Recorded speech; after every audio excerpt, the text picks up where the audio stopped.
Test one, two, test one, two, test one, two, test one, two. Sweet.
Test one, two, test one, two.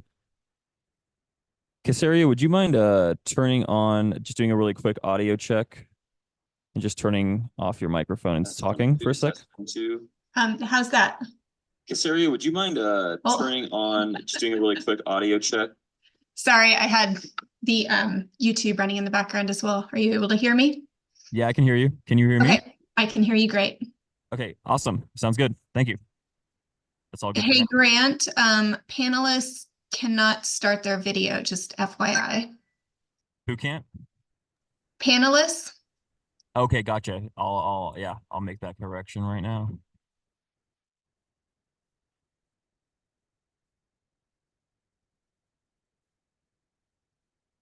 Should be good now.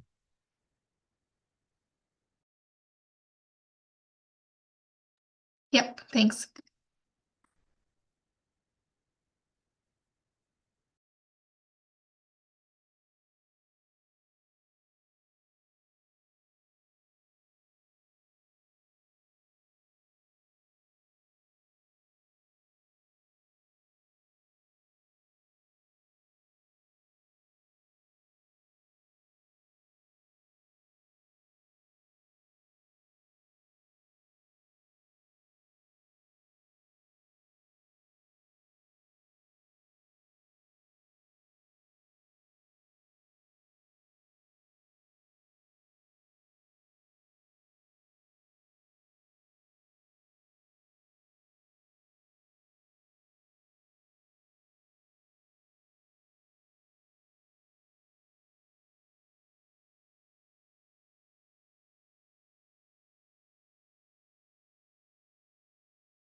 Yeah, I know. There you go. Come on, Commissioner. So we'd really like you to sit at the tables. So go on and get settled in. So, and then we've got some benches on the side for folks who are not Rules Advisory Committee members. Good morning. Good morning. I'm Jamie Damon, and I'll be facilitating the Rules Advisory Committee meeting this whole year, working with John and his team. We'll do some introductions here in a little bit. But before I get started, I've got a few logistics to go over, and then we've got some welcoming remarks. But just a couple of logistics. You'll see we have a number of people in the room. Thank you for coming and making this drive. We also have a number of folks online. We've got our camera. It's a stationary camera, so I'll do my best to not stand in front of it. And apologies, Stephen. I feel like I'm going to be standing right here the whole time. So we'll do our best to not cover that camera so people online can get a sense of what's happening in the room. And everybody online, we will go ahead and do introductions when we're in our small groups. And so just hold tight on your introductions for yourselves. And then we also are live streaming.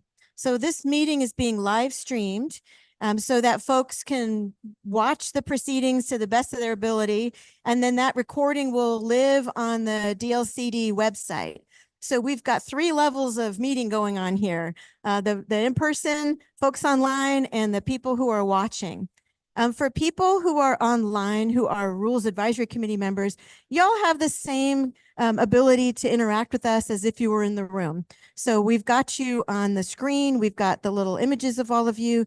It's great when you're speaking to turn your camera on so we can see you. And so anyway, you've got all those same abilities, and we've got microphones here mostly for your benefit because the room has good acoustics, but without the mics, the people online have a hard time hearing. So we've got mics that will pass around when folks are talking. A couple other logistics. We've got bathrooms down the hall. We've got coffee and cookies and a cooler full of some drinks and water, compliments of John Jennings, and the kitchen there. We don't have formal break built into the meeting today other than our lunch, and it's a working lunch, but just, get up and move around, do what you need to take care of yourself, refill your coffee, step outside for air, whatever you need to do. So I think those are all the logistics. We've got, I have Grant. Grant, you want to introduce yourself? Yeah, that'd be great. Hello, everyone. My name is Grant, and I'm running tech for this meeting. So all of you online, you can see here on the slide that if any issues do come up, please do email me at that email address right there. That's gsimmons@kearnswest.com. Or you can just text me at my phone number, 831-331-7077. I'm going to have my phone next to me for the duration of this meeting. And to everyone in the room, hello, Grant Simmons, Project Coordinator with Kearns and West out of the Portland office. Happy to be here. And Ariella? Hi, everyone. Ariella with Kearns and West. I'll be supporting in the room and online as I can. So hi, it's nice to be here and excited to see everyone in person and online. Great, thank you. So we're your team to help support folks online and all of you have a successful meeting. John, do you want to introduce your team and then we'll have some opening remarks?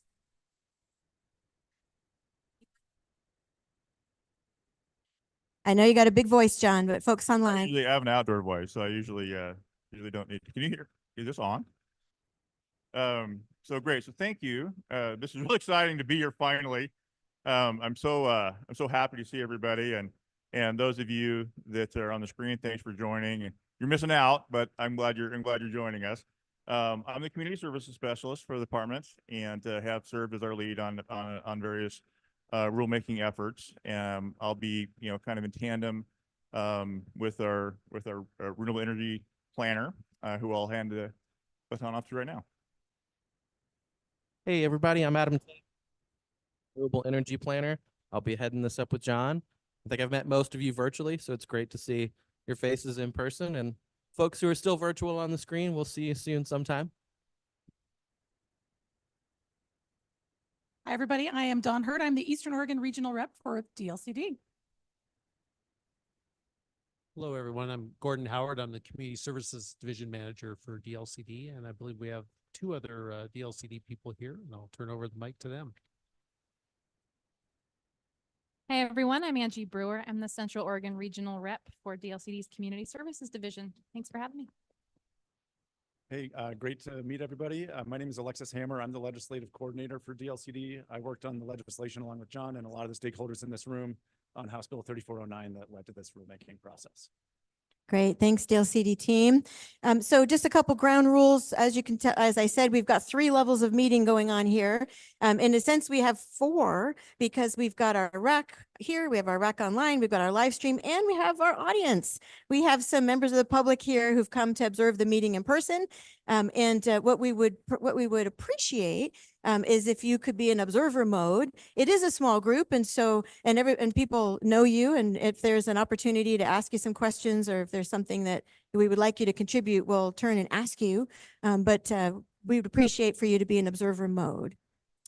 So I think that's all the logistics I've got. I was waiting for Councillor Anderson to come from Klamath Tribes, and he isn't not here yet. So we'll stop and let him make a few comments when he comes. But since was first in the queue, you're next in the queue, Commissioner Williams, to make some opening remarks. Mike's. Yep.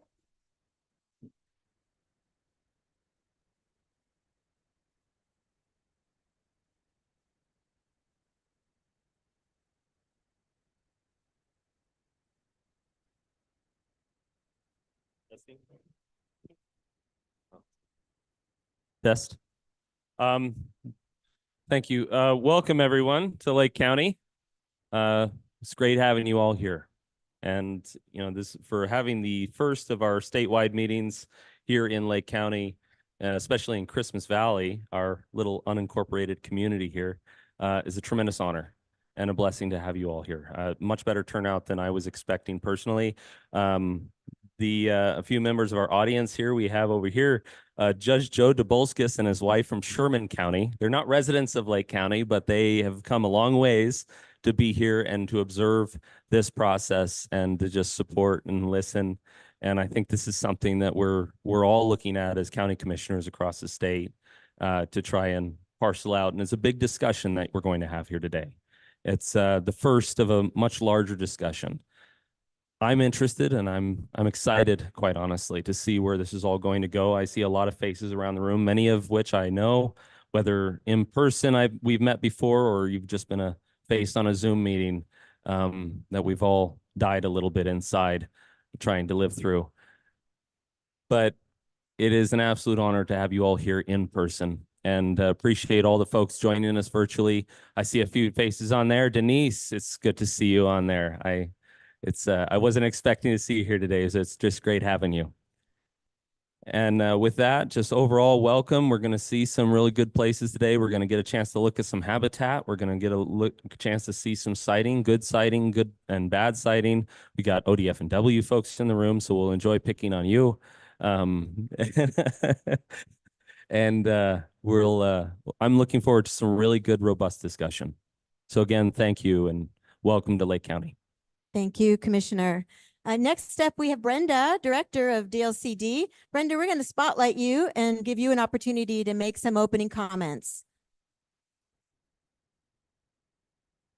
We can see you. You look great. Put on the readers that time. Thank you, Jamie. Thank you, everybody. It's good to see folks in the room and to see faces of our staff and our friends and folks online. Good morning. My name is Brenda Bateman. I'm the director of DLCD. I use she, her pronouns. And I just wanted to take a moment at the beginning of this initiative to welcome everybody and to say a few words, particularly because I don't think Councillor Anderson is yet in the room. And I did want to just take a moment to personally acknowledge the history of the land that's at the center of this work and will be much of the focus of our conversations over the next several months. I just wanted to note, as you all know, from time immemorial, this land has sustained the people who care for and who coexist with the water, plants, and animals of this place. But we've had in the past, and throughout history are national, state, and local policies that have often separated or excluded communities and peoples from the land that they love. So I just wanted to shine a light on that and acknowledge it. And note that as DLCD enters its next 50 years of the land use planning program, we've actually made a commitment at the agency to avoid inflicting, perpetuating, or allowing harm like this moving forward, and also to take corrective action whenever and wherever possible. So just briefly, as during my tenure as the director, doing better in this arena means working deliberately to be in partnership and communication with each other. And it means ensuring that our processes are open and inclusive, welcoming all. I'm so grateful to be part of a team with our tribal partners and our local government partners, our commissioners. We have a commissioner online with us today, our staff, and our deputy director who actually leads the agency in these efforts. We have so much to learn from each other and so many more opportunities to care for the land that continues to care for us. I'm excited to get a chance to demonstrate that during this RAC process. And I'm also excited about you, the RAC members that have convened around this work. All of you are so busy with your day-to-day lives, and your investment of time and expertise in these conversations and in this rulemaking is just incredible to me. I wanted to thank you for that and tell you that I'm looking forward to working with you in the months ahead. Thank you. Thank you so much, Brenda. Next up is Vice Chair Nick Lilac. Nick, we're going to go ahead and spotlight you. Great. Thank you very much. Good morning and welcome everyone in person or online to the meeting, to participating in this really, really important process. We really appreciate that you're here. I represent Eastern Oregon on the Land Conservation and Development Commission. I do happen to be serving as vice chair now. And Eastern Oregon, for those of you that aren't aware in terms of the composition of LCDC, I represent the 17, 18 counties in Eastern Oregon. So it's really great to be here. As our meeting packet and supplemental materials include, there is a very clear direction from the legislature in House Bill 3409 to find opportunities and reduce conflicts in utility scale photovoltaic solar siting. Representatives Marsh and Helm provided very clear statements for this necessary work. Our commission, the Land Conservation and Development Commission, based on the bill, based on the legislative record, based on the Department of Land Conservation and Development staff's guidance, we adopted a rulemaking charge for this effort that's in your meeting packet, as we do for nearly all rulemaking efforts that we undertake and we're responsible for. And in the event that there's confusion or disagreement among the RAC members, then the charge serves as the reference point for to help provide a North Star for where the process should go. As the former Deschutes County Planning Director, I am certainly familiar with siting solar development in Eastern Oregon, and in particular, and I'm certainly not the expert, but in particular in Lake County, as I heard regularly and frequently from my former colleague, still colleague, Darwin Johnson with Lake County about the many challenges that so many folks experienced and have experienced and perhaps continue to experience going forward. So I am really, really glad to see this process beginning in Lake County. I think it's the necessary place to begin the discussion, the conversation, coming together to create a much, much better path forward for everybody, for all involved going forward. And I'll say it again, and we'll continue to say it, in finding opportunities for reducing conflicts and citing utility scale photovoltaic solar in the state. And then Representative Ken Helm's words, and thanks for providing his testimony, his specific comments in finding land for renewable energy projects, incredibly important. So I will serve as the Commission's liaison to the Rulemaking Advisory Committee through the end of my term, which is coming up pretty soon, at the end of June, June 30th of 2024. And then we'll expect my successor, the next Eastern Oregon representative, to continue to serve as the liaison for this important work. In my day job, I serve as the Deschutes County Administrator. And I have a number of commitments in town today, so I'm very, very sorry to not be there in person, and I will certainly hope to be there in the future. So again, welcome everyone. Thanks for being here, and I will turn it back over to our facilitator. Great. Thank you, Vice Chair Lilac. And hey, those were great comments. And I just want to let you know that Darwin Johnson is here in the room. So a little shout out to Darwin. I don't know if you can see him waving from the back. A couple other just logistics. You've got packets in front of you. Some of you have opened them up and taken a look. It's the materials that we'll be using for our meeting today. I want to walk through the agenda so you've got a good idea of how we've organized our time. As soon as I'm done speaking, we're going to turn it over to Adam, who's going to introduce, well, he already introduced himself, but Adam's going to do a presentation about where we are and give you some good background information, and then we'll have some time for Q&A around that. And then we've got a presentation from Elaine. Elaine, are you here? Elaine. Oh, there you are. Hi, Elaine. So we'll have a presentation from Elaine about the existing process for solar siting, some of the challenges, some of the opportunities, give you a little bit more background there. And then a big chunk of the time after that is going to be spent working in small groups. We've got 4 questions that we're asking all of you to consider. And we'd ask you to, hold on a second, dropping papers here. We've got 4 questions. We sent them out to you in advance so you could have a chance to take a look at them and familiarize yourselves with them. We're going to mix you up into table groups so you can have conversation with each other and with staff about those questions. And then we'll do breakout groups online. And so that'll be a good chunk of the morning. We've got a lunch coming at 12:30. Yeah, lunch is coming here. It'll be in the kitchen. We'll work our way through, get lunch, come back to our tables, have a working lunch where we can talk with each other, but also take a look at the charter. We asked folks to take a look at that in an online survey. We gathered your input, and we'd like to be able to get agreement and approval of that charter today. And so that'll be your lunchtime table conversation. After that, we're going to do what we call a little gallery walk, where we'll hear some highlights from some of the 4 group conversations, the things that you've talked about. And then we're going to gather at about 1:30 for a tour. We'll do the tour logistics as it gets closer, because I don't expect y'all to remember all the tour logistics, but we've got 2 sites teed up to go and visit today, 2 stops. The tour will be about 2 hours, and we'll give you some more logistics as we get closer to the tour. So pretty full day. That's how we've organized our time.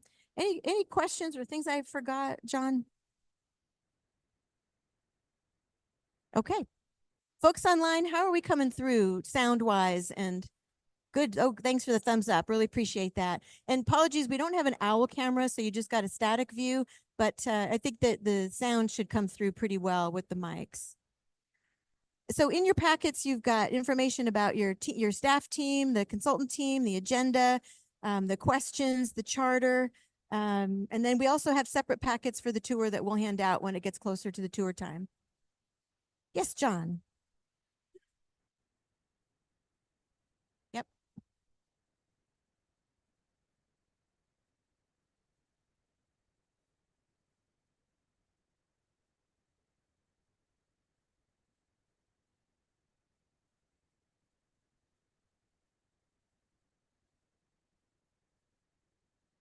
Great. And maybe, John, do you want to just do just a quick highlight of what the maps are around the room so that.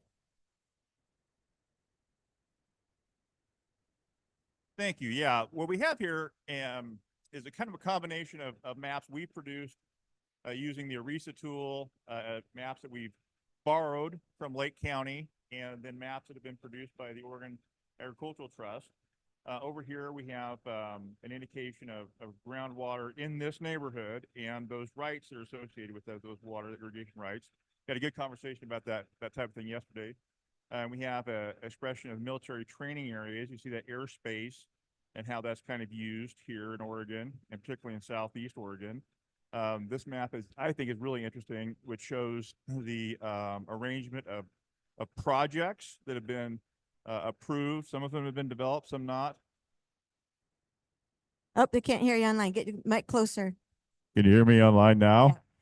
Yeah. And Adam, can you go walk and point to the different maps as John is talking about them? And folks online, we'll let you know where you can find these maps as soon as we're done doing a walkthrough in the room.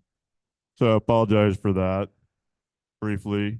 So bear a couple things in mind.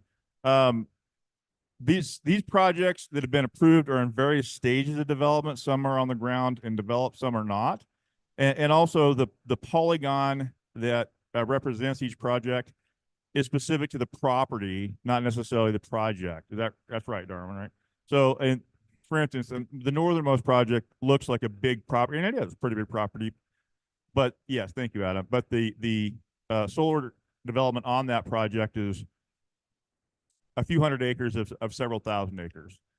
Over here, we have a kind of a delineation of the private versus public lands in the neighborhood, and in carrying forward an indication of the presence of big game habitats in Eastern Oregon. These corner maps here, which I think are particularly interesting, are the an illustration of kind of the solar resource. That's not the right term, but that's, I think, kind of what it means. The darker the orange, I believe, the better the solar resource is. And you'll notice, if you look closely, we're right now standing in some of the best solar resource in the state of Oregon.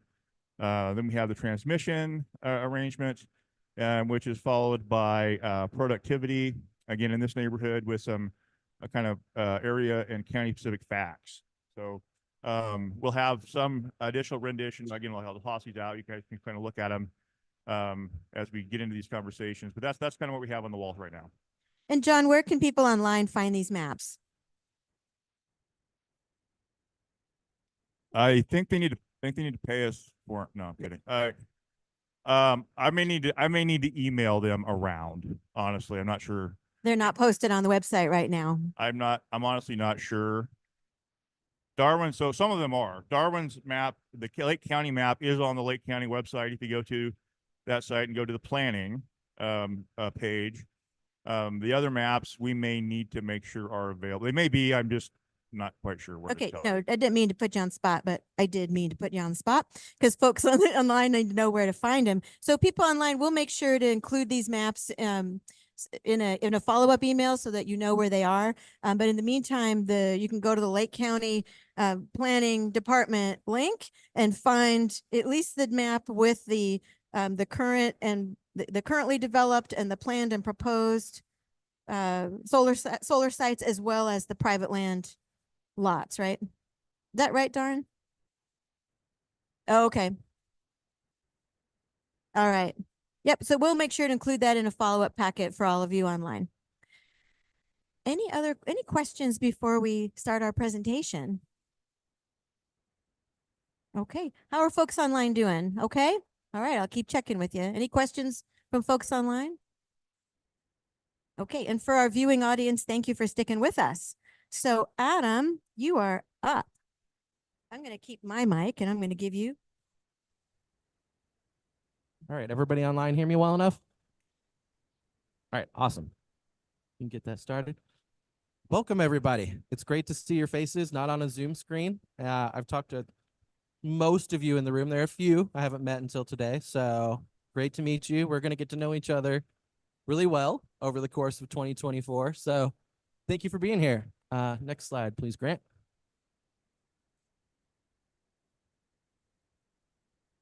Oh, this is just participation logistics. Oh, there we go. Next one now. All right.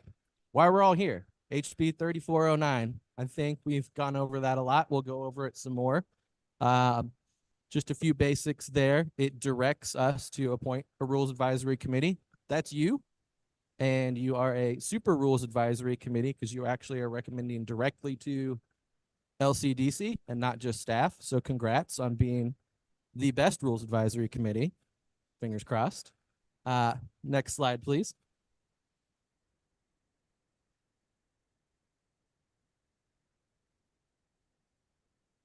So what is a rules advisory committee?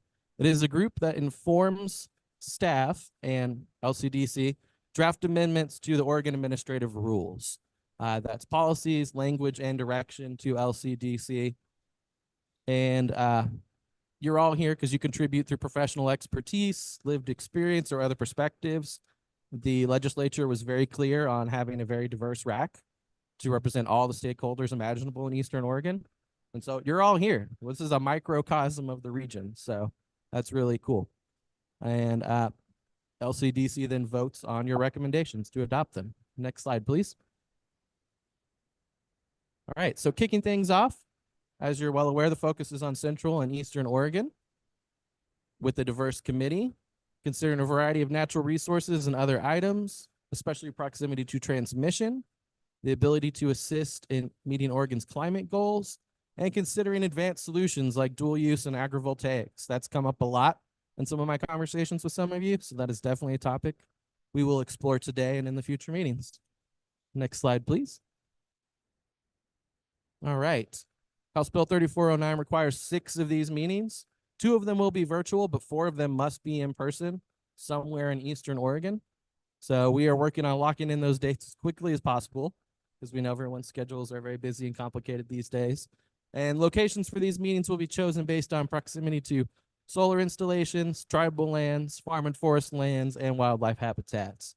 Each meeting will conclude with an optional tour like we're going to do today.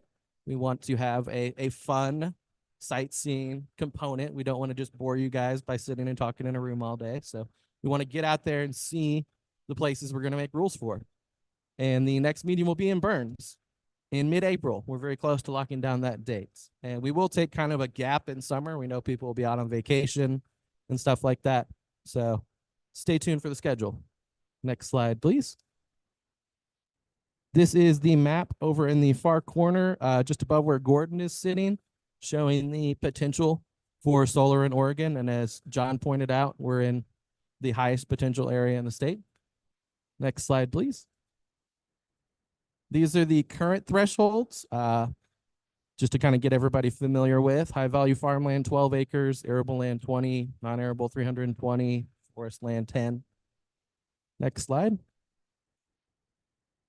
And I won't read this one, but it says on or before July 1st, 2025, that's when the commission must adopt these rules. So we need to get it to them well before that, and we will. I just included this one because this will go out virtually, and if anyone needs a quick reference, this is a great slide to look at. Next slide, please. This is just a little map John put together showing transmission corridor widths. We'll talk more about that as well. Next slide, please. And this one is showing wildlife habitat. That is the map over there on the back wall, the right one. Oh, no, it's not. It's similar to that one, but just another one showing all the different wildlife habitat we have out here. Next slide, please. And finally, a note on accommodations and accessibility. If you're having an accommodation or an accessibility issue, please let us know. We will do everything we can to meet that. DLCD takes that very seriously, so wanted to add that. And then I think that should be the last slide. Yeah, thank you guys. Oh, I'm not. I was just making sure. Okay, you kind of went through those pretty quick. So if we need to back up and show people slides to ask questions. So what questions do people have of the DLCD team, of Adam, about sort of what brought us here today and any other sort of rounding out information? Yeah, go ahead.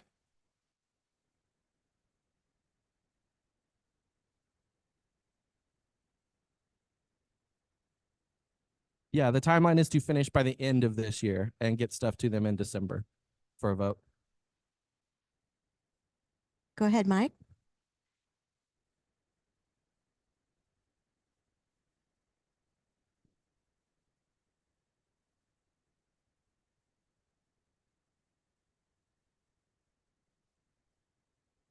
Yeah, we're going to have a public hearing process later this fall. Time. During Oh, the rack time frame or after the. It's still during the rack time frame. Yeah, thank but you. at the end and then after the rack last meeting.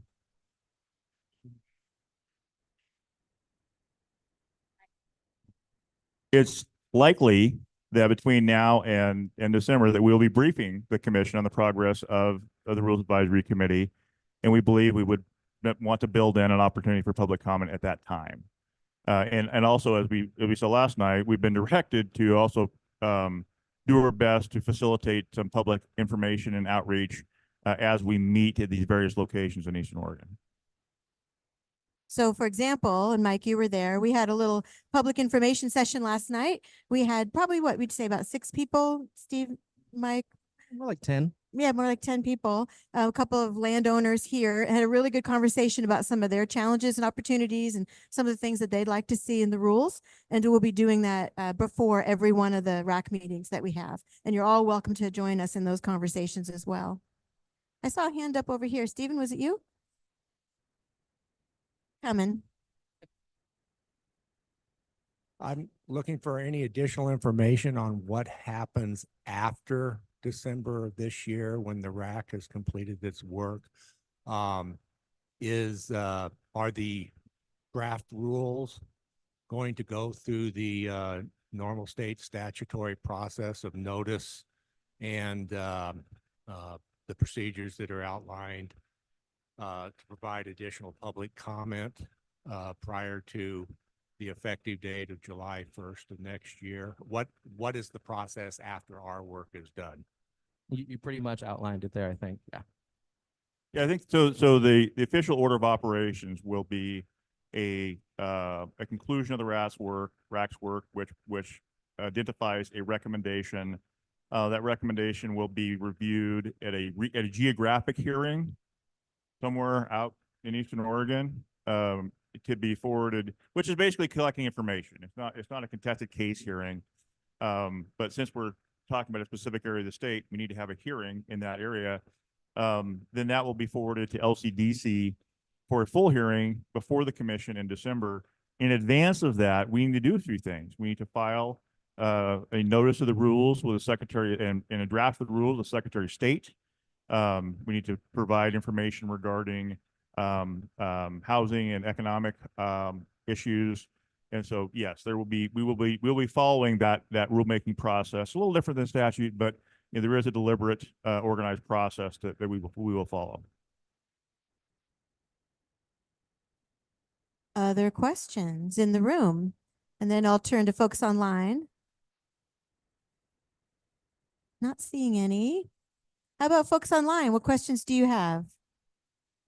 You can just use the raise a hand function. You can unmute. Grant can let us know that you got a question. Okay, not seeing any. All right, well, then how about we go ahead and move ahead to Elaine. So Elaine, we've got your slides ready to go. Hi. And Grant, can you spotlight Elaine as well as have the slides up? Perfect. So Elaine, go ahead and introduce yourself and let us know what you're going to talk with us about. Great. Good morning. Can you guys hear me okay? Yeah. Yep. You're coming through good. Okay, great. Well, first off, I'm Elaine Albridge. I'm a partner at Davis Wright Tremaine, and I'm really sorry I'm not able to be there with you in the room today. I was planning on coming down and participating in the tour and was really looking forward to being able to hang out with folks. I unexpectedly had some travel changes that I need to address, so I'm not able to be there in person, but still glad I'm able to join you today via Zoom. So just a little bit about my background. John asked me to present a little nuts and bolts on local permitting for solar PV projects. I have been working on renewable energy facility siting issues in the Pacific Northwest, in particular Oregon, for a long time now. I first worked on a wind project back in 2007. And then was lucky to do one of my first solar projects actually in Lake County in 2009, and have since been working both on the local permitting side as well as helping developers navigate the state level siting process. So that's my background. I love getting out in rural Oregon. I spend a lot of time around the state and have really enjoyed that part of my practice. So next slide, and I'll talk to you about today's presentation. I'm going to keep it fairly high level and quick today, but happy to answer questions as we move forward. Next slide. I wanted to start off with this first slide, just talking about some of the inherent siting conflicts that developers deal with in evaluating potential sites for a project. And I wanted to also emphasize, and there's some developers in the room who I bet could talk to you better about this than I can, but about the work that actually takes place prior to even filing a land use application. There's a considerable amount of work that goes into even selecting a site to move forward with the land use application. There are also multiple considerations for picking a site. One of those is being transmission, as we know and have talked a lot about, and we'll continue to talk a lot about. And just as a larger picture, land use approval is only one of the many milestones for a successful project, but it is oftentimes an early milestone. With respect to conflicting policies, for those of us who've worked in this space, we know that the state has aggressive clean energy goals, but we don't have a real clear permitting pathway to get there. And so that's one of I think this RAC's tasks is to try to help address that conflict. We also see a built-in conflict between Goal 3 and ODF&W's habitat policy. This is one we try to balance a lot with permitting.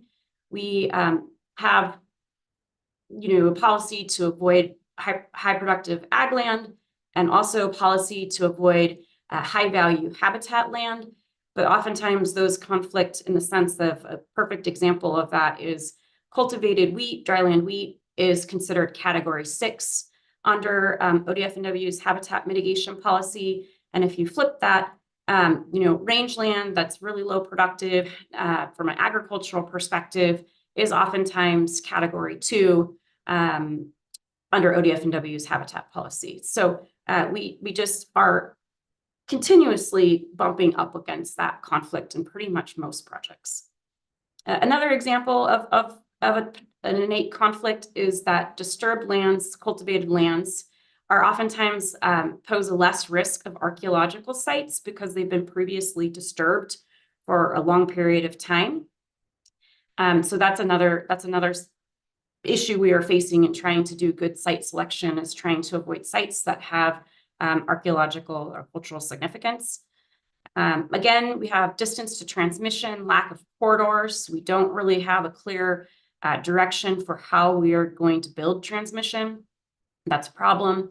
And then finally, we've got goal 13 that I call an abandoned goal with no balancing weight. And hopefully we can talk a little bit more about that as we continue the RAC discussions. So next slide, please. Wanted to show the brief slide on the land use hierarchy. Probably most of us know this, but for those who are not familiar, the rules that we deal with on the ground are driven by state law in Oregon revised statutes. Those statutes then direct the adoption of state administrative rules in the OARs. And then those OARs drive down to the county comprehensive plans and zoning ordinances. And that then provides the applicable review criteria that we deal with in local land use applications. And as a matter of practice, county comprehensive plans and zoning ordinances generally implement state law. And so we just addressed county zoning ordinances in our permitting, but to the extent that the counties haven't had a chance to update their ordinances, to the extent that there is new state law or administrative rules that have not been adopted in the local code, those then apply directly to projects. Any questions on that before I move on? No? Okay, I'll keep going. Next slide, please.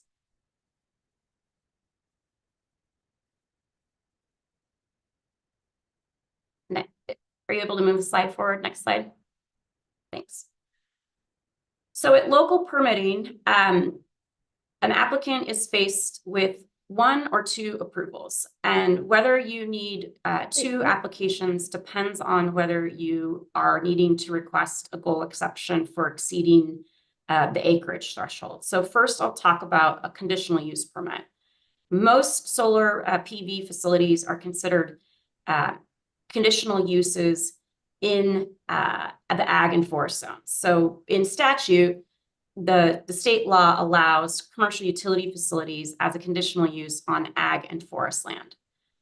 The rules then further expand what is included in a commercial utility facility, and that includes definition of solar facilities. So we get to solar facilities being conditional uses in ag and forest zoned lands. Different siting standards apply depending on a project size.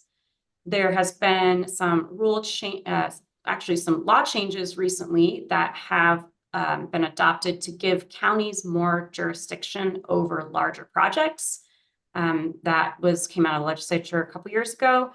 And so we see that in ORS 215-446. So for projects that are of that mid-tier size, the larger projects, but below the FSEC jurisdictional threshold, we have additional siting standards that apply. Right now, I don't know if many counties have had the opportunity to adopt those directly into their local codes. So this is one example of state law that applies directly. With respect to goal exceptions, DLCD rules, not ORS, impose goal exception acreage thresholds, except for non-arable land threshold acreage. These acreages are based on old gas plant footprints and have not been updated. So with respect to goal 13, we're dealing with acreage thresholds of 12 acres of high value farmland soils, 20 acres of arable soils, which are soils that are predominantly cultivated, and then 320 acres for non-arable soils. Those are the soils that are oftentimes comprised of like class 6 through 8 NRCS soils. So we are dealing with very low goal exception acreage thresholds on agricultural land when we are seeing projects that commonly exceed these acreage thresholds. And this has been part of the challenge for developers and applicants in having to navigate these goal acreage thresholds in the local process. I'll touch on goal 4. We haven't seen as many solar projects on goal 4 land, but there are some, and there's going to be more. And the goal 4 even has lower acreage threshold at 10 acres for commercial forest operations. So hopefully as a part of this discussion, I think we're going to be touching on some of these and the challenges that these face, but next slide, please, and I'll talk a little bit more about that.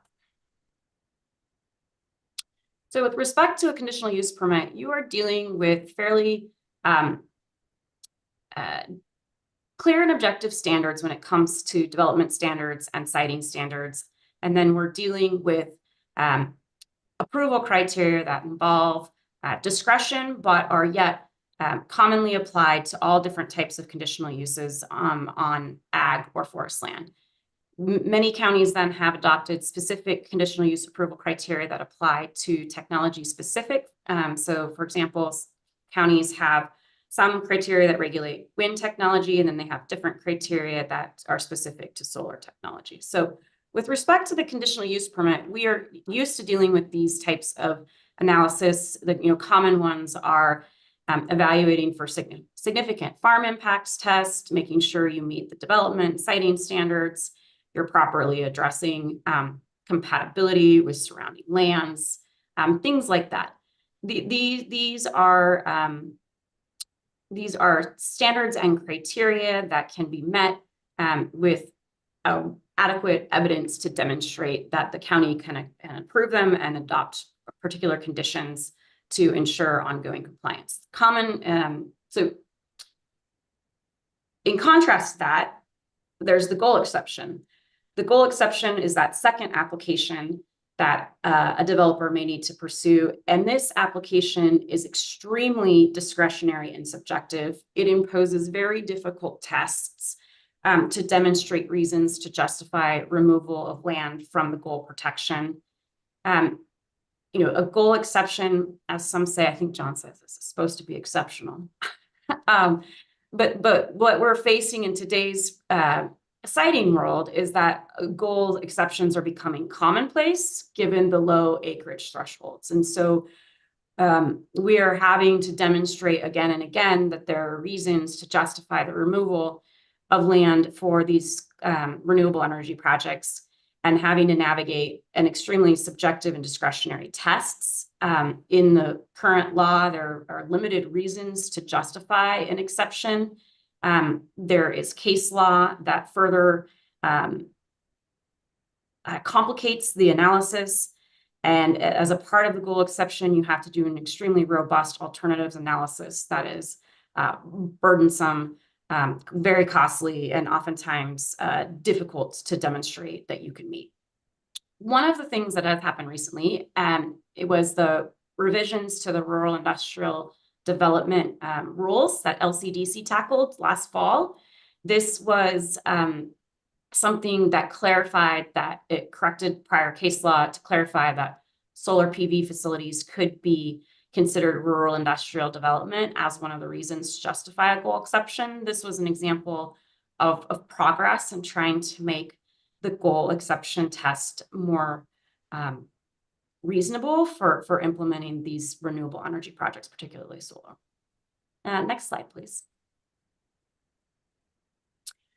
Common plans and conditions that you see in local permits. I wanted to highlight this because oftentimes during the local process, we hear a lot of input around potential impacts across different types of resources. And so from a permitting perspective, these are the common plans that you would expect to see in a complete land use application for a solar PV project. Noxious weed control plan, re-veg plan, wildlife habitat monitoring mitigation plans, dust control, soil management, road use agreement, erosion sediment control, emergency response plan. And these are all plans that are developed in consultation with the county, ODF&W, and local agencies. Oftentimes Soil and Water Conservation District is involved. And so these plans can be developed. These plans are best developed when developed in consultation and coordination with those local agencies. And then with respect to conditions, you commonly see conditions requiring pre-construction coordination requirements with the local jurisdiction or agencies, pre-construction compliance reviews to ensure that the final facility design meets is consistent with the original approval, limits on construction activities to minimize impacts, mitigation requirements, financial assurance and decommissioning plans to ensure that at the end of life, the project will be removed from the property, and then ongoing reporting obligations for facility operations. Next slide, please. One of the things I wanted to emphasize is not all permitted projects go to construction. And so we've been having, I've heard feedback about, there's this waterfall of so many projects, applications being filed, both at the county levels and at FSEC level. And the reality is not all projects are going to go to construction. These projects are competing for RFPs. These projects are competing for room on the transmission lines. And so there are a lot of factors that go into whether a project actually will successfully go to construction. And that, I think, is something that we need to take into account when we're thinking about developing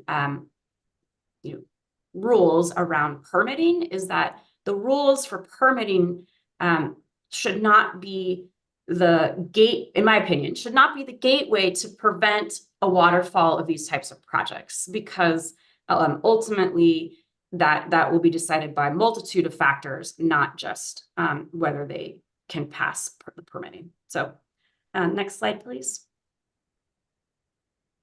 One of the things to pose out there for folks as we initiate our discussion is just, does one size fits all?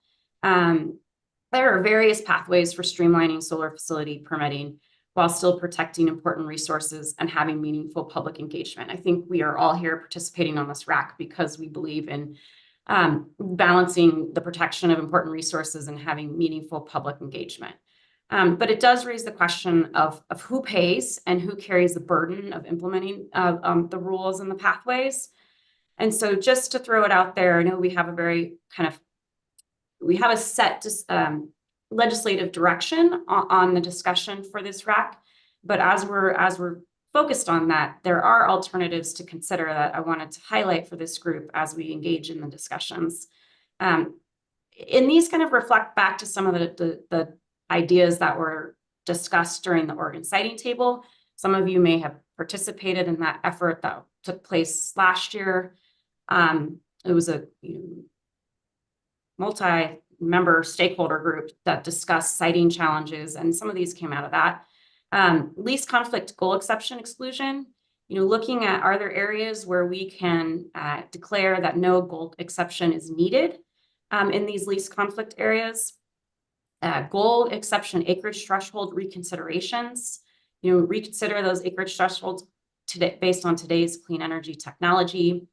Goal 2 reasons exceptions. Are there better reasons that justify a goal exception? Are there updated reasons that justify a goal exception?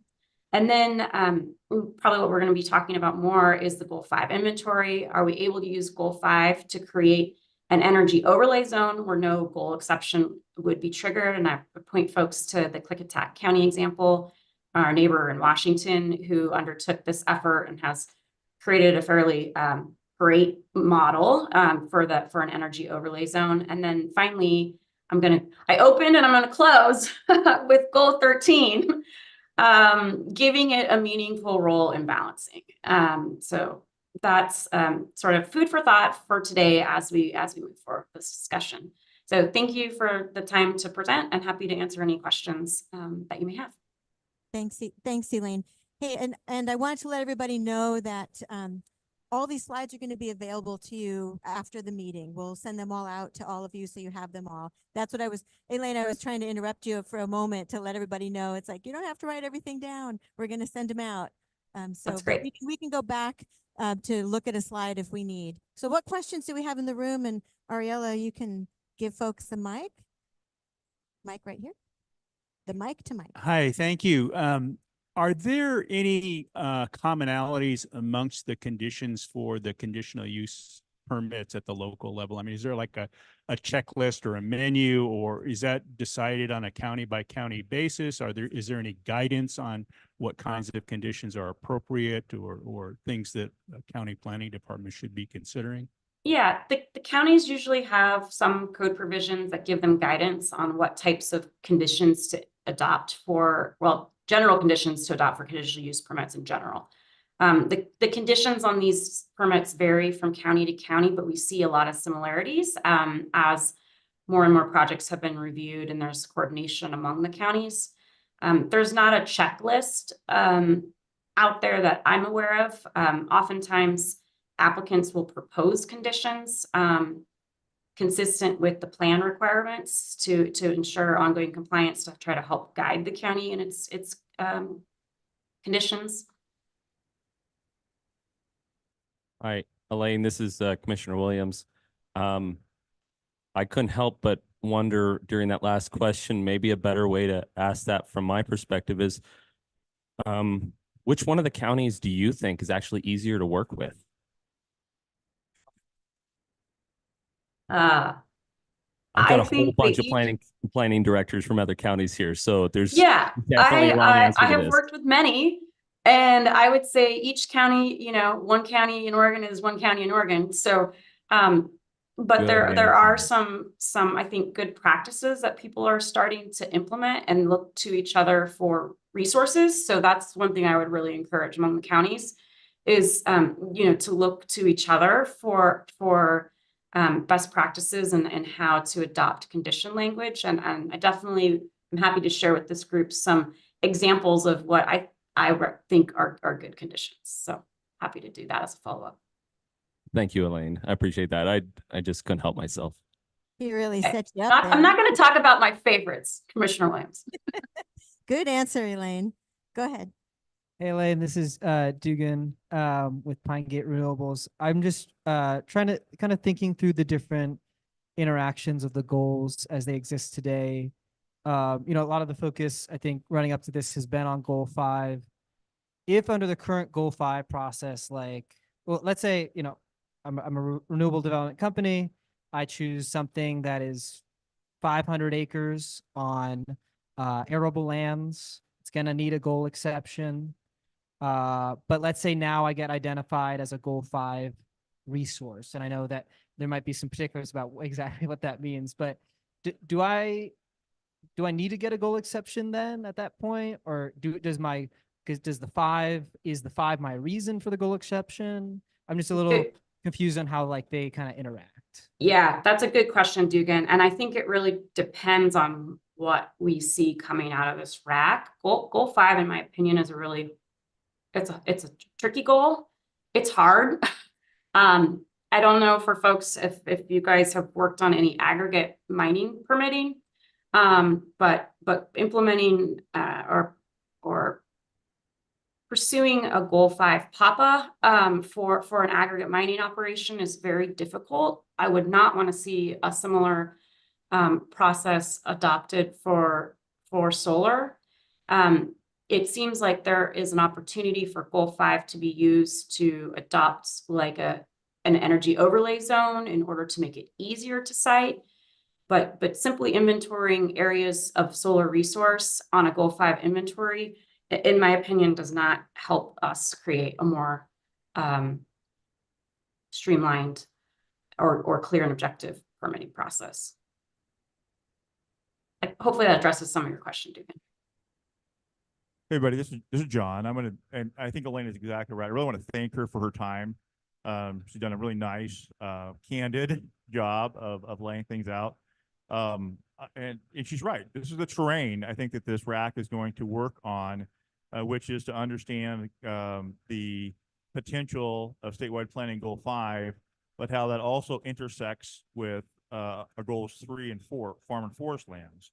And so if we can create a pathway to low conflict siting through our Goal 5 rule, that probably would be executed in some ways by elevating thresholds in divisions 30 or farm and forest rules, division 33 and 6, so that we would have in those identified low conflict sites that would be adopted by a county if they want to do that, the ability for larger projects without an exception. I think it has to work together. I think it's, pathway, we're building a bridge in division 23 rule, which has been recognized and in many ways carried out through our farm and forest rules. Hopefully that'll make, I know that's gibberish to a lot of people, but hopefully that'll make more sense as we continue our journey. I also want to thank you Elaine, for mentioning Goal 13. I'm hoping that we can have some space to talk about that a little bit. That's not the focus of this project, but it is important, I think, overall in this issue. A final question or two, and then we'll move into our small groups. Go ahead. Thanks. Hi, Elaine. Thank you for the presentation and for putting some ideas out for us to think through here. One thing I thought might be helpful, and sorry, this is Max Green from Renewable Northwest. One thing I thought might be helpful to discuss a little bit as we try to think on solutions is a little bit of a deeper dive into soils. I wondered if you could talk to us a little bit about how soils are inventoried, how like a parcel could be identified as being a high value soil that points to a certain acreage threshold, and then how developers try to maybe work on a more precise or granular level, like what the connection is between those sort of inventories and tests, and then how you actually look to cite a project. Yeah, good question, Max. Soils is complicated, and there's the NRCS soils classification system, and that soils are mapped under the NRCS system. And so there are mapped soils. That's just mapped. That's not actual soil, soil data necessarily for that site. So that's one thing. But in addition to just the NRCS soil classifications, there are other legal definitions that define high-value farmland soils and arable soils and non-arable soils. So it gets really complicated. There were rules that were, or actually it was statute was adopted back when there was Measure 37 and Measure 49 for folks who remember that. It's 195-300. That 190 chapter 195 is the Measure 3749 statutory chapter. That chapter adopted definitions for high value farmland that are now incorporated in our DLCD siting standard rules and that apply to renewable projects. And those definitions our constructs, based on the legislature's desire to protect certain types of land from development. And those constructs have then been brought into our solar siting soils analysis. And that's difficult because you're kind of mixing and matching legal definitions with on the ground soil characteristics. So that's definitely one area I think, Max, that we could spend some more time talking about in this group. Thanks for that, Elaine. Mark, I think you've got a. Yeah. Hey, Elaine, Mark Hudson, Oregon Agricultural Trust. I think you brought up not really something that needs to be answered right now, but something from the agricultural perspective, which has been an area of concern that I hope we can get to, which is that you discussed there are many permitted projects, there are fewer constructed projects. And from the agricultural perspective, I mean, one of the bigger concerns we have is inflationary impacts of the market right now. In the real estate context, we are seeing a lot of kind of a land rush impacts that are associated with solar, a lot of it very speculative, having to do with kind of broken expectations in the market, but a lot of that has to do with the undefined kind of land use policies that we're doing right now that don't really guide that solar construction to one way or another. So I think one thing that we'll definitely look forward to, knowing free market system, not everything is going to get to the finish line in terms of a construction process. Like, how do we both narrow the limits of speculation, but also kind of address mitigation where, we can't offset that speculative requirement? Because right now what we see is a lot of younger farmers, ranchers locked out of the real estate market because general speculation has, even here in Lake County, we see about 30-40% overproduction value in terms of what the market sale price of properties on. I think that question mark is kind of outside the scope of my discussion today. My thought is it's not our job to curb speculation. So. All right. Question online? Yeah. Is there a question online? Yes. Yeah, go ahead. Let us know who you are. Hi, this is Jim Johnson with the Oregon Department of Agriculture. I've got a lot of comments, but this isn't the time for comment, as Elaine said, especially what was just said about soils. But question I have, and this may be better directed towards DLCD staff. It was said earlier that the acreages for determining, the routes, 12 acres, et cetera, was based on gas numbers. That's not how I remembered. I was a member of the Rule Advisory Committee a couple of years ago that was looking at serial development of solar in the Willamette Valley. And that's where I remember, if I'm not incorrect, John, you may want to jump in on this. That's where the acreages were developed coming out of that rack and going to LCDC. They weren't gas related. They were ones we worked on based on the serial development in the Willamette Valley. John, what's your thoughts on that? So thank you, Jim. Yeah, always appreciate your input. As we know, there's been the potential for commercial operations for generation of power for sale to the public in the statute for probably 40 plus years. There's been space for that in LCDC's rule. And I think in the early 90s, that was further interpreted to limit projects to 12 acres on high value farmland and 20 acres on all other farmland. And that was across the board. That's a whatever kind of energy project that there was. And that preceded renewable energy being something that was available and could be performed efficiently. We did address that originally. The RAC Rules Advisory Committee, 2010, 2011, and it was accepted by LCDC that we retain those sizes, the 12 and 20 for high value farmland, and then what we called arable or cultivatable land, but then we would elevate that threshold for dry range land. We started at 100 acres, right? Because we heard industry said we think we should be able to do a 10-acre project as a conditional use. And so we started at 100 acres. That since has been elevated to 320, but we haven't adjusted the sizes for high value and arable. My understanding that going back in the day, that those were based on a footprint of a probably natural gas fire plant, not a coal fire plant, probably a natural gas fire plant. And if you look at some of the projects like the Hermiston generating plant, that's about right. But anyway, so what would happen for whatever reason, 12 and 20 was established, I think in the early 90s. And then as this conversation has proceeded, those thresholds have been retained while the threshold for dry rangeland, non-arable land was created and then has been elevated over time.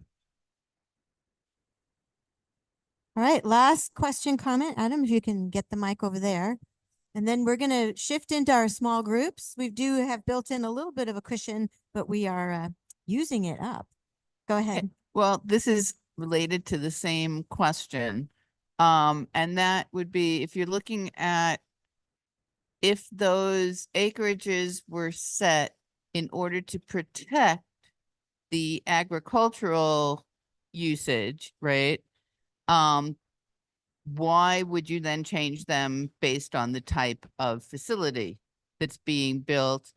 And the other thing we need to consider when we're looking at this, and I guess this is a question as well as a statement, is that you don't build a whole bunch of gas plants, but you do build a whole bunch of solar installations.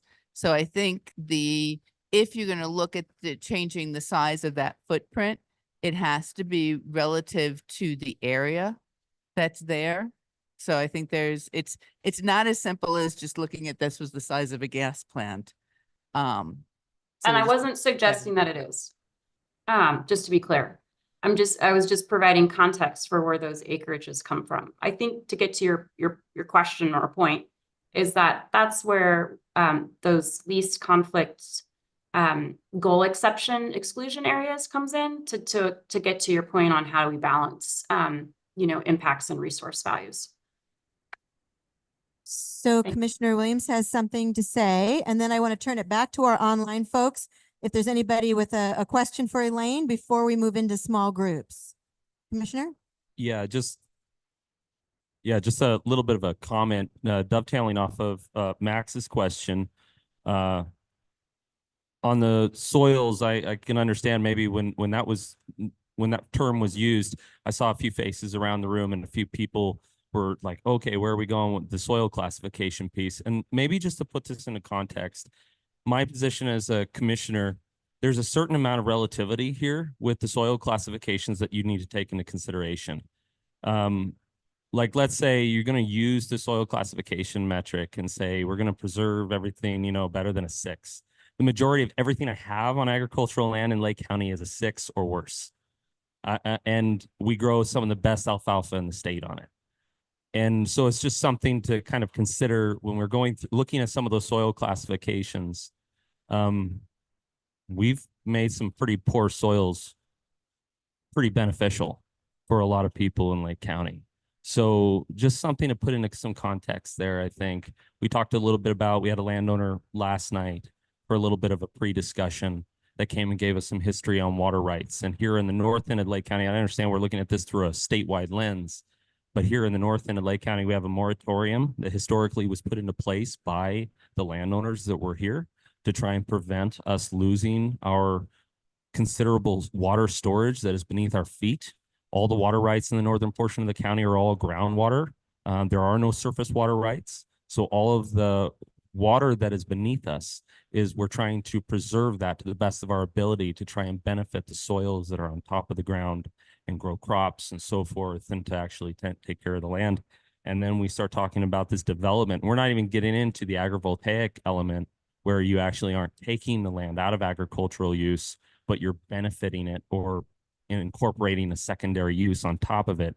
But just keeping in mind when we talk about soil classifications, it's really frustrating to a county like mine that doesn't have the rich soils of Western Oregon, but yet we're able to make it work. That as bad as our soil is, it's very valuable to us also. All right, thank you for that. Actually, if you can hold on to that mic for just a minute, because my hands are full. So folks online, any other questions for Elaine online? I want to give you an opportunity before we move into our small group conversation. Grant, can you help me to see if anybody's raised their hand or? No? Okay. So more to come. This is just some foundation building for all of us. Thank you so much, Elaine, for spending time with us, and thanks for the questions in the room.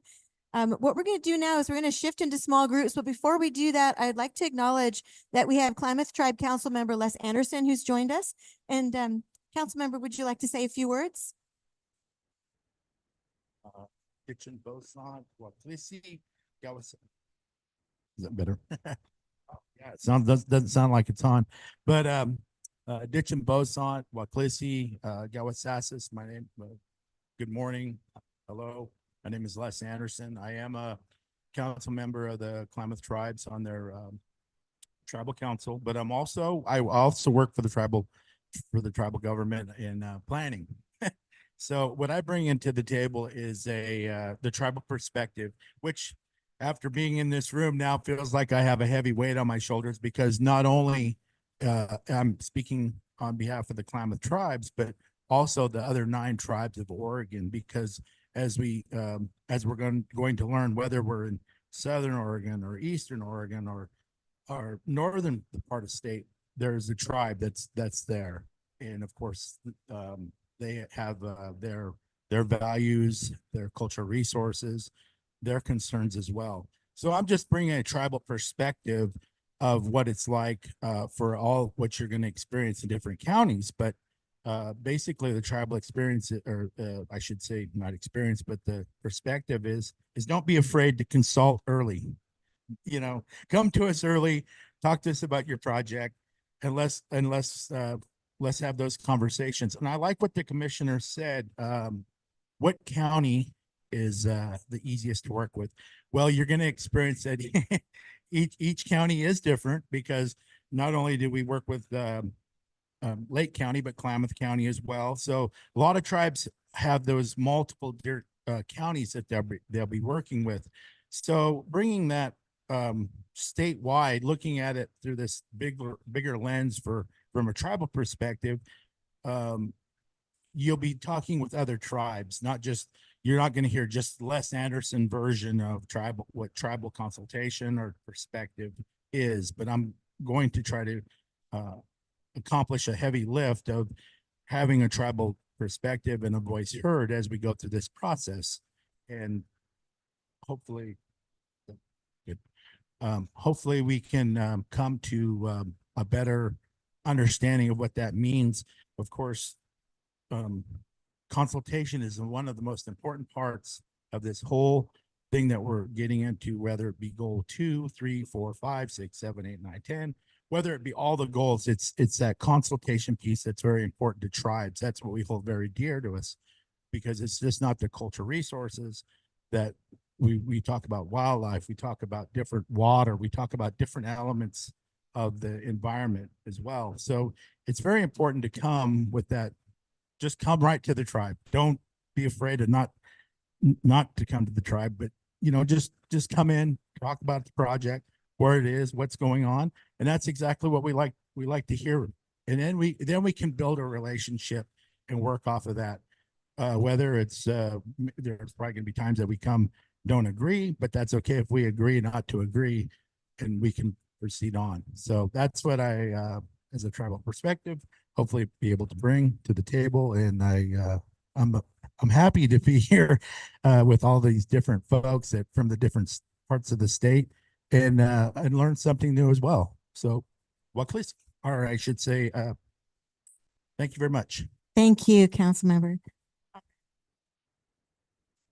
So we've been sitting for about an hour and a half. And so now we're going to stand up. I invite people online to stand up as well. So what's going to happen is we're going to move into some small group conversations. We've given everybody the questions in advance. We've tried to keep them a little bit high level. And there's 2 objectives to this little small group exercise we're going to do from now until lunch, basically, and a little bit through lunch. One is to get some valuable feedback from all of you about these questions. You know, we've framed up what we think this process would look like and how we think we're going to work through some of these issues, but we want to make sure it's a good match for all of you. And so that's partly why we framed up those questions. The other is we want to get you all to get to know each other a little bit better. This is a really diverse group of people. We're going to be together for a year, a little less than a year. A little less than a year. People are like, what? A little less than a year until December. And we're going to spend some time together, you know, all around Eastern Oregon. And so it's a good opportunity to get to know each other. And so what we've done is we've got a table A, a table B, a table C, a table D. And each table is going to work on the same question at the same time. But then you're all going to get up and you're all going to switch. And we have table assignments for everybody. And it's going to feel a little bit confusing. Am I standing in front of there? Okay. And it's going to feel a little bit confusing, but we've got cheat sheets for you. And for our people online, we had thought we could move you all into a breakout group, but because we're live streaming this and because it's a webinar, we can't move you in a breakout group. So what we're going to do is physically move you. We have a laptop and we're going to put you in a laptop setting in each of the small groups. So you online people will all be one group, but you'll join the groups in the room. So you'll just be sitting on their table. You'll be able to see them and interact. And we'll just do the best we can to give you an opportunity to do that. So I just wanted to let you know how that was going to work. And the questions are in your packet. So before I have y'all stand up and start moving you around, do you have any questions for me? Everybody's game to do this. And also don't get anxious about the time. I did say that we built in some little extra time. We've made some adjustments. I'll keep track of the time. We'll get through everything we need to get through today. It's important that we use the time we did this morning to start when everybody was here and to give you time for questions. So let's go ahead and everybody stand up. And this is table A is over here, table B, they're clearly marked, table C, table D. So at table A, I would like to have Commissioner Williams, Michael Eng, Steve, Jack Watson, Travis, and Jack Southworth all gravitate over to table A. You can bring your packets and know that when you're going to be moving again. So whatever. Yep. Go ahead and move on over to table A, the people I just read. So that's Commissioner Williams, Mike Eng, Steve, Jack Watson, Travis, Jack Southworth. Table B, right over here. Table B will be Dugan, Max Yokley. Am I saying that right? Tell me how to say it. Yokley? Max Yokley, and then Emily and Max Green. So we'll have two Maxes together there. And Mark Hudson and Mike Tody all go to table B. And Todd, where's Todd? There you are. Yep. Todd Farmer. Todd Farmer to table B. So, get a cup of coffee, get situated while I'm setting you up. Table C is Mike MacArthur, Brandon McMullen, and Will Van Vactor. Table C. And so folks online, they're going to join table C because that's the smallest group. And then table D is everybody else. And again, observers, thank you for hanging back. And each table will have, and Counselor Anderson, where are you? You're in table A. Yep, you're table A. Go ahead, stay there. Yep. So DLCD staff, you know which table you're going to. Yep.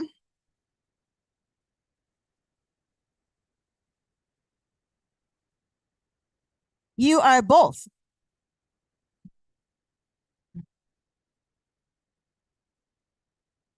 So for DLCD staff, we've got flip charts and markers. So let's make sure that everybody's got, where did the markers end up?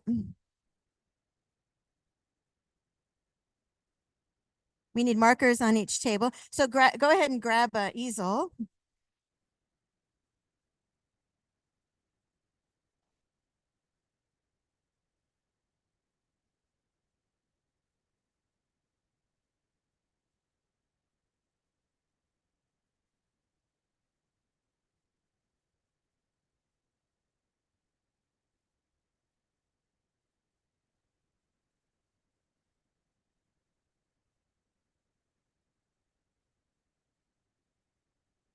All right, everyone. I know it feels like a break, but it is not a break.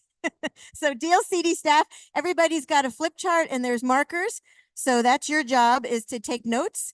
And online people are going to join table C. Everybody situated?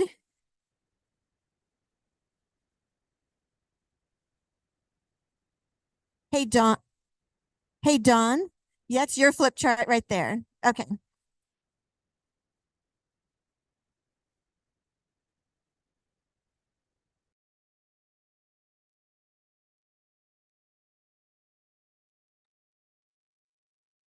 You should be all seated around your table. And the first thing you're going to do is introduce yourselves to each other. And you're going to do this a couple times so that everybody gets to know each other. And the sound might get a little loud. So you're going to introduce each other and then you're going to address the question, and I'll keep track of time. Okay.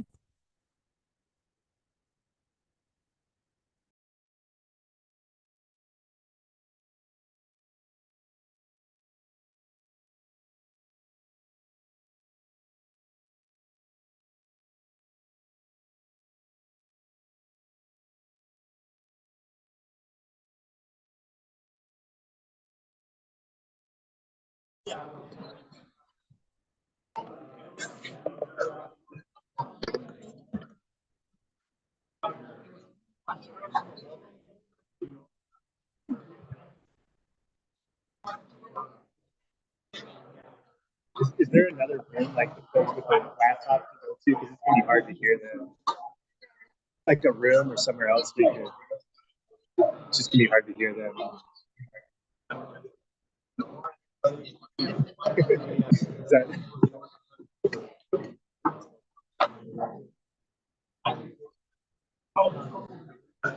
Okay. Introduction, I think we've done, and you all know each other, obviously. Okay, and then we'll just jump in. Oh, online. Is your laptop in the way? No, I think I'm just. Can y'all hear me? Oh, yeah. Okay, great. Okay. Okay, hi. I'm Dawn Hurd. I'm LCD, and I'll pass the microphone to the other team. Hi, everybody. My name is Brandon McMullen. I'm the Harney County Planning Director. Mike MacArthur, the Executive Director of the Community Renewable Energy Association. Will Van Vactor, Crick County. Okay, you want to go ahead and introduce yourself to us? Commissioner Zach.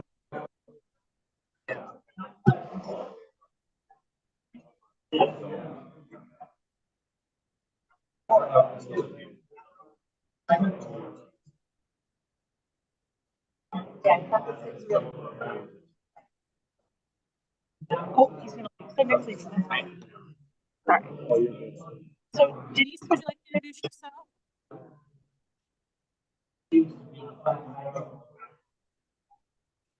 Are you guys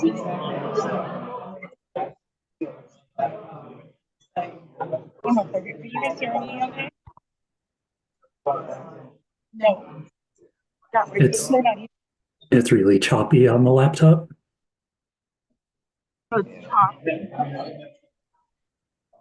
Denise, would you like to introduce yourself?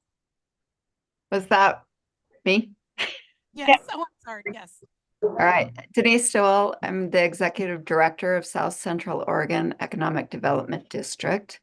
We serve Klamath and Lake counties. And Jason Callahan, would you like to introduce yourself? Hi, I'm Jason Callahan with Green Diamond Resource Company. I am the alternative to Greg Corbin, who's the actual RAC member. He just can't make it right now. We're a private forest landowners. We have about 600,000 acres in the lake in Klamath and Jackson counties, and we do some solar energy siting, and we'd like to do some more. So we're the large forest industrial representative on this RAC. And I'll have to drop off in a few minutes, but I'll hang on as long as I can. Okay, Chad, would you like to introduce yourself? Sure, thanks. Chad Higgins here. I am a professor at Oregon State University. Have done research on co-siting of solar and agricultural activities. Great. And Johnson, would you like to introduce yourself? Yeah, hi. First, I'd like to say I cannot hear anybody in the room. I can hear everybody online talking, but I can't hear anybody on the laptop or whatever. I'm Jim Johnson. I'm the Land Use and Water Planning Coordinator for the Oregon Department of Agriculture. That's what it is. Okay. Okay, so Deanne Hubner. Yeah, hello. My name is Dan Hubner. I'm a GIS analyst at the Oregon Department of Forestry with a particular focus on tracking long-term land use change in the state. I can't hear what they're doing. Oh, gotcha. Okay, so we're gonna do that. Right. So we're having difficulty hearing you also. This room, but maybe what we could do is have you guys put your comments in the chat, and then we can include those on our board over here. Does that sound good? Are you guys hearing me still or not? Too choppy.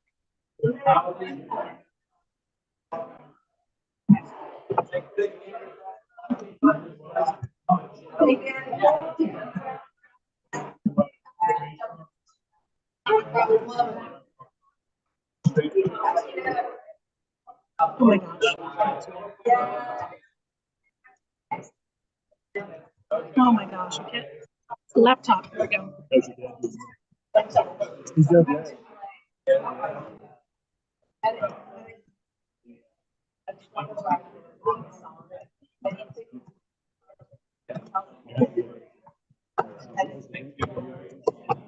Stay full. We're gonna try to get in there.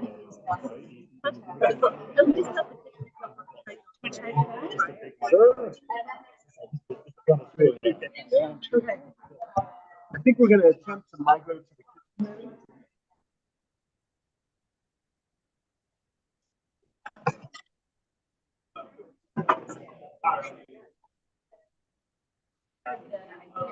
Hi, online people moving to a small room to hopefully address the audio issues.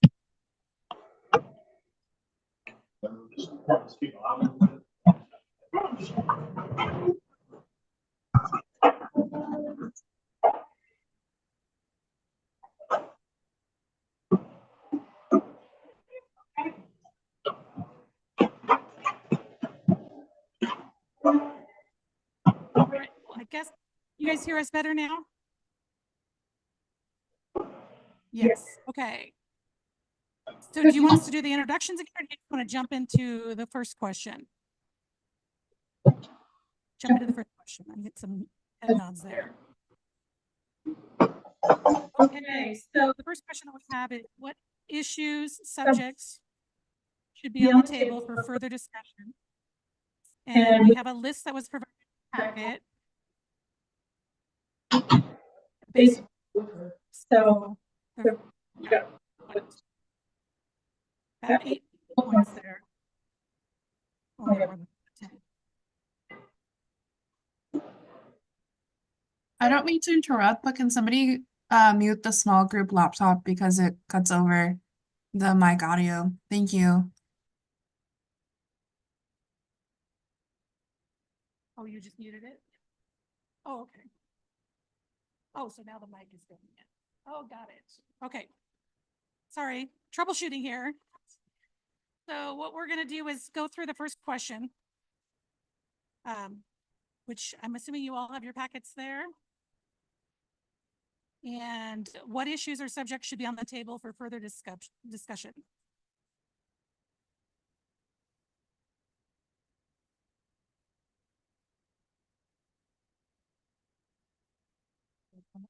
Maybe we'll start at the table.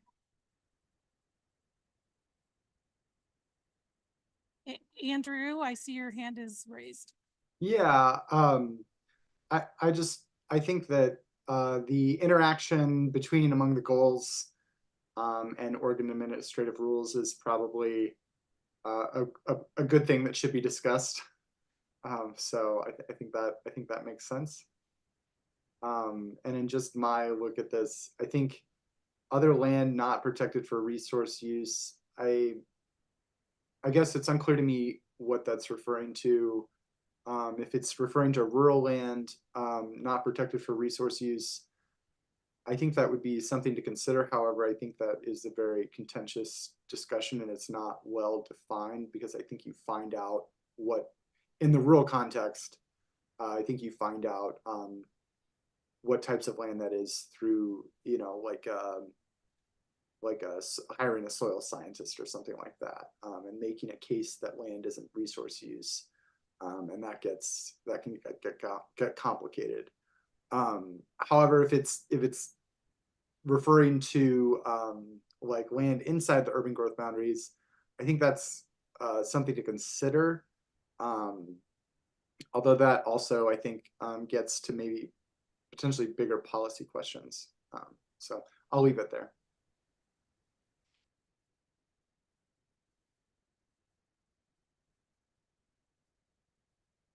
I'm hearing you.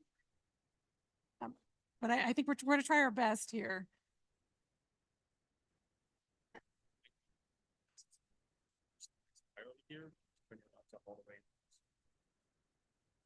Okay.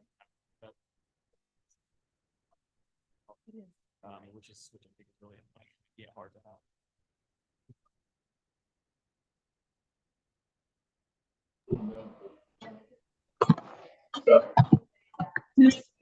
Yeah, just make sure everyone in this room talks nice and loud. People online, can you hear us here? Give me a thumbs up. Okay. No, wait. And kind of. Okay.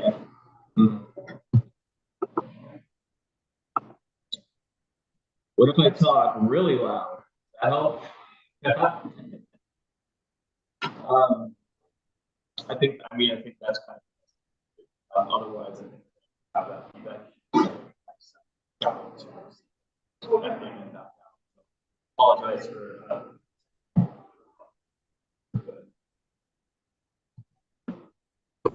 I don't know if you guys can hear me. If you could put comments in the chat, then we can.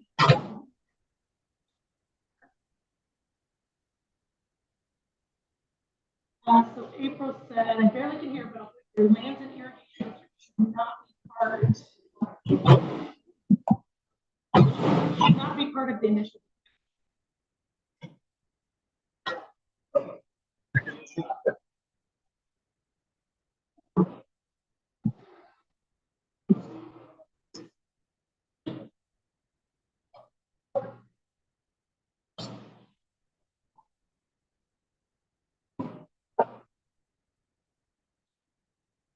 So in Harney County, we don't have an irrigation district. However, we are rolling through Division 512 rulemaking for what's going to be. It's not directly involved in this question, but I can see an argument potentially being thrown out there in the future, not only for solar siting, but for other types of development, where the question is, now that we have this designation, where does water availability, what capacity does water availability play a role in siting decisions? Does it have greater weight now that we have areas that are clearly not going to be available that once may have been for water availability? It's for non-farm housing, that's where it's starting to show up, at least initially right now in my community as well. That may be a category 5 or a 6 soil classification.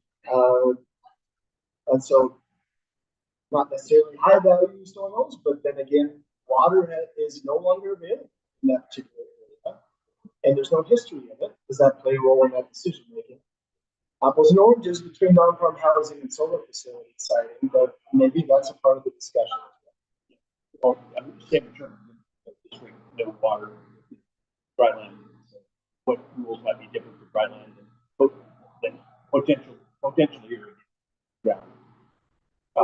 You know, the whole notion about soil type and what the yields can be from that is so, I guess, technical and theoretical. But as a farmer for 25 years, I didn't have to pay attention to that. What I paid attention to is the yields and knowing certain soil to better. So, but it's really, you're looking at this from the standpoint of what else could be done with that field. You're looking at what's the value of that field. It's based on its average yield. And then to some degree markets, like I was telling the guys last night. So if I could make 50 bushels an acre and the price happens to be $10, I wish, that'd be $500 an acre every other year, not counting expenses. And so that's more or less the value of that field for economic purposes. And if there are other economic purposes that could be put to that are greater, that needs to be considered. So you would also, so I think you talked about, was that in the CRP? When you were talking about yesterday, was that CRP? You said like okay, CRP, now that's another story. I mean, talk about ground that should have high priorities, ground that you're being paid not to farm. And there's 70,000 acres in Sherman County where people, not generally the people who live there, but some absentee landlord is being paid not to farm. How long does that program last? Are they limited? We took the 4 producing areas of the field and put them into CRP. So we've been in 30 years. So there's not a limit. You have to bid it back every 10 years. You have to bid back in, which we had to go through, and it gets a little tighter each time. And rents come down, but still $40 an acre is better than what we could have made. Probably try to farm. Lauren says, how is cumulative loss of lands currently zoned for agriculture in the region taken into consideration for needs, renewables, housing, industrial, etc.? Also agree, I'm comfortable with discussing lands on agricultural rights.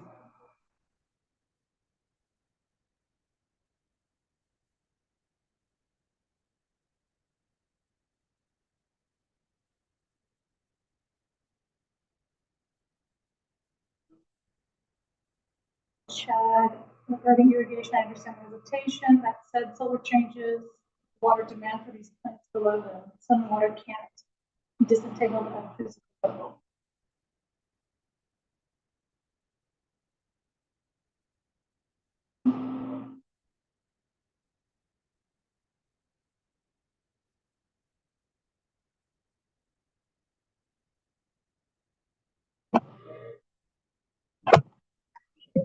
Oh, yeah. If it's too close, then I can't see it. That's understand.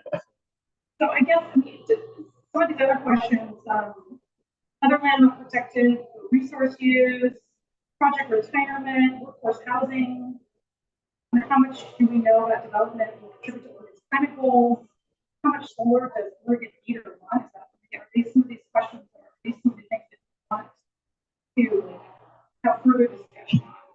Obviously, we hit the irrigation, water delivery, treatment of lands, go in the CRP program, and then adaptive management. Builder schedule rule review. So discussion items, these are the discussion items. Okay. So is there an industry consensus? And this is Brandon, I'm the planning director in a neighboring county. Is there generally a consensus on project retirement? It's almost project to project for Harney County, what the developer is comfortable with, but we do want to address it. There's some flexibility that we can build into it. It is one of the great parts of conditional use permit is that you have that flexibility to enable that type of discussion. But is there a go-to that the industry kind of looks at and go, okay, that's the comfortable threshold. That's what we like.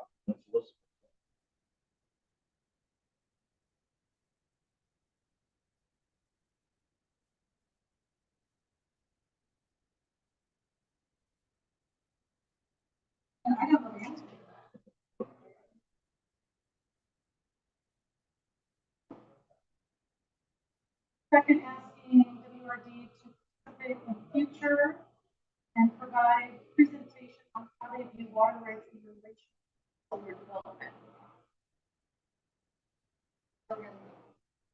April Snell's on the desk. Yeah.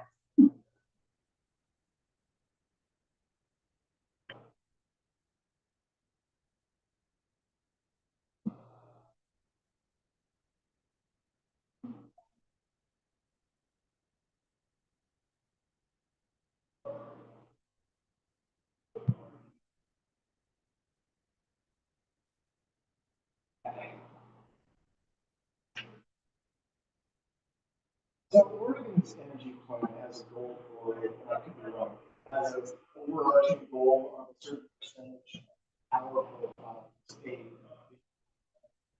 Based on conditions. We have to put each electrical provider at a usage shall reduce their emissions on a certain amount. So there's not a specific rule in for a certain renewable energy from wind and solar. Whatever it takes to get there, and so they're not even limited to building in the state.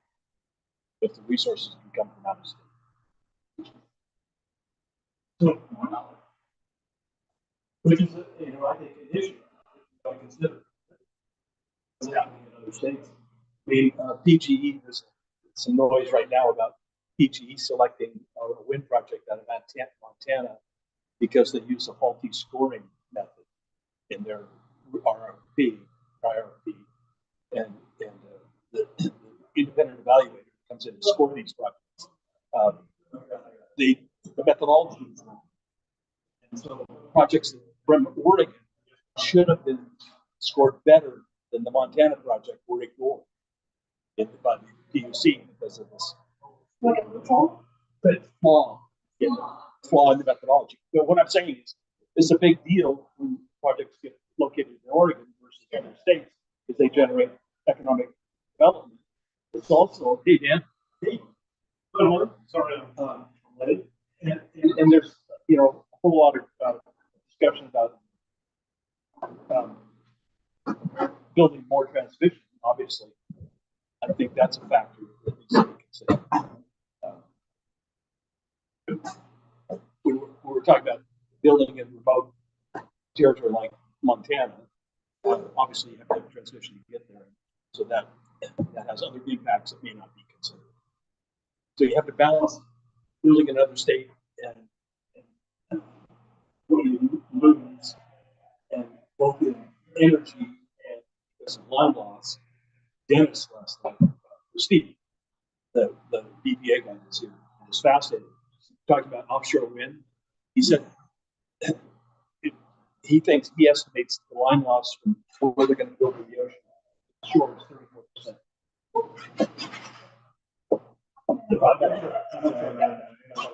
He meant all the way into the grid. Anyway, there's huge line loss. Maybe you understand. You're more technically oriented, Dan. I understand 30. You're missing it. Pretty significant. Yeah. Yeah. Figures about long distance transmission. Kim Preacher said, hard to hear, she's not coming at the right time, but she wants to process recommendation to include the military, DoD, with notification and coordination of solar proposals. This is driven by our low-level training areas that need to have awareness of potential glint and glare, which occurs with the PV solar. We also have land conservation easements around the Columbia Basin to include protections of working ag lands and water rights. Recommendation. You're done. I want to hear that last bit again about looking at.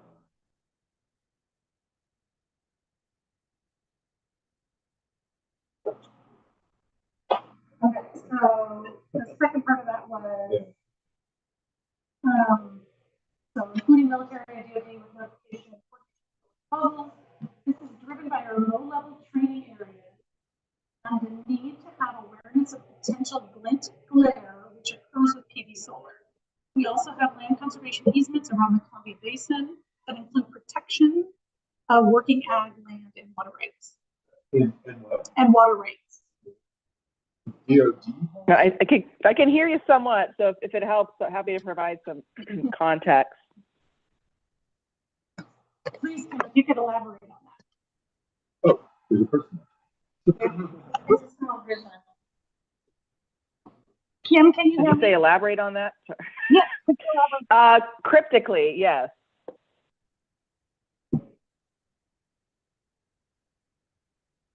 Did you want an overview of the military? Sorry. Yeah, could you kind of explain a little? I see Chad shaking his head. Okay, I'll go with Chad's input here. So, sorry. So Kim Peacher with the Navy here. Sorry, I couldn't be there, but Todd Farmer, who's like a brother here, my work colleague, he should be there from Oregon Military Department. We work really closely together. We have a number of low-level routes. If you can imagine kind of a cylinder, we operate within that cylinder, and the floor is the lowest we're authorized to fly. The floor can go as low as the surface. Generally, you'll see it at about 100 AGL, but our goal is to prevent any life safety concerns from both the community and our pilot. And so having awareness of where solar is siting is important. Yes, it's non-reflective, but majority of the time there is some glint and glare, and we want to have awareness of that through that analysis. And then notify the pilots through the flip, the charts, that, hey, there is this solar project, just for your awareness, there is a potential for glint glare. That's generally with routes at 500 AGL and below. So above that, we're not as concerned, but when our routes are 500, we do have concerns. I don't know if Todd brought any of the outreach materials, but I can happily, I don't know if I can put them in the chat. That might be too jazzy, but I can definitely send them out for folks that see kind of the color coding of where we operate. In addition, we have a program known as REPI that really the bottom line, to get out of acronym world here, is we work with landowners on restrictive use easements, and we provide about $3 to $5 million a year around the Columbia Basin to protect our critical testing, training, and operations. So that's usually a height restriction on development, but that also includes preservation of water rights and working ag lands. Solar generally is compatible, and we work on some of those case by case with industry. But again, just want to bring awareness on that agreement we do. A significant amount of money is going down to the Columbia Basin in regards to that initiative. And we're just starting to see how our easement language can kind of adjust to incorporate solar projects so that we can kind of have all of those items protected, and really those easements are in perpetuity. So just a little bit of an overview there. Hopefully some of that made sense and some of that came through. Yeah, I caught most of that. Chad agrees with me. Move around again. So just stay where you are. And we'll do this for the TAC questions until about 12:15. So finish up where you are and then move on to TAC. I have a quick follow-up question. I'm not even sure who was talking there, but is the Navy looking for additional whatever on solar beyond what FAA and Oregon Aviation, Department of Aviation requires? Oh yeah, definitely. Yeah, FAA's thresholds their concerns are about 200 and above. With our low-level routes, some of our training and testing, our thresholds are generally surface and above, but it's more based on the type of project and the project height. So in general, for projects, we do want to see local and state implementation to ensure viable notification to the military and coordination of those projects. Obviously, simple notification won't really allow us to get to a compatible solution, but notification with coordination, and whether that's through the comp plans or state guiding land use documents, we are trying to look for viability of that process. That also allows us to bring greater transparency about where we operate and kind of get into the human interaction world where we work through those projects. Not to say no, but again, to get to a win-win. Does that answer your question? Yeah, thank you. I'm going to take them. Yeah. Hey, people online. So this is Jamie here. Apologies for that. We thought it would work better with the connecting with us in the room and you and your group. But what we're realizing is there's a lag between that. So what we're going to do is Kazaria is going to facilitate just your group. And then we're going to take the in-room people and move them back to their own table. And so Kazaria is just that way, because you can all hear each other much better than we can by going back and forth with all of you. And so when we do the small group report outs, we'll just come back to all of you to hear what kinds of things you all said. I think that'll work better for all of you. You don't get the opportunity to meet everybody in the room in the same way, but I think it'll be a better conversation for you. So thank you. And we're going to keep you in the kitchen because it's nice and quiet in here, but you don't know where you are. So.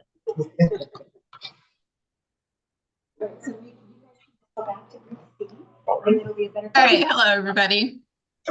Hopefully you all have the packet with you. It looks like we're moving into the questions for session 2 on page 15 of the packet. I can share my screen with the questions if that would be helpful.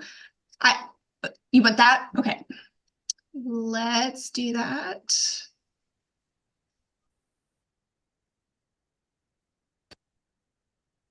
Let's see.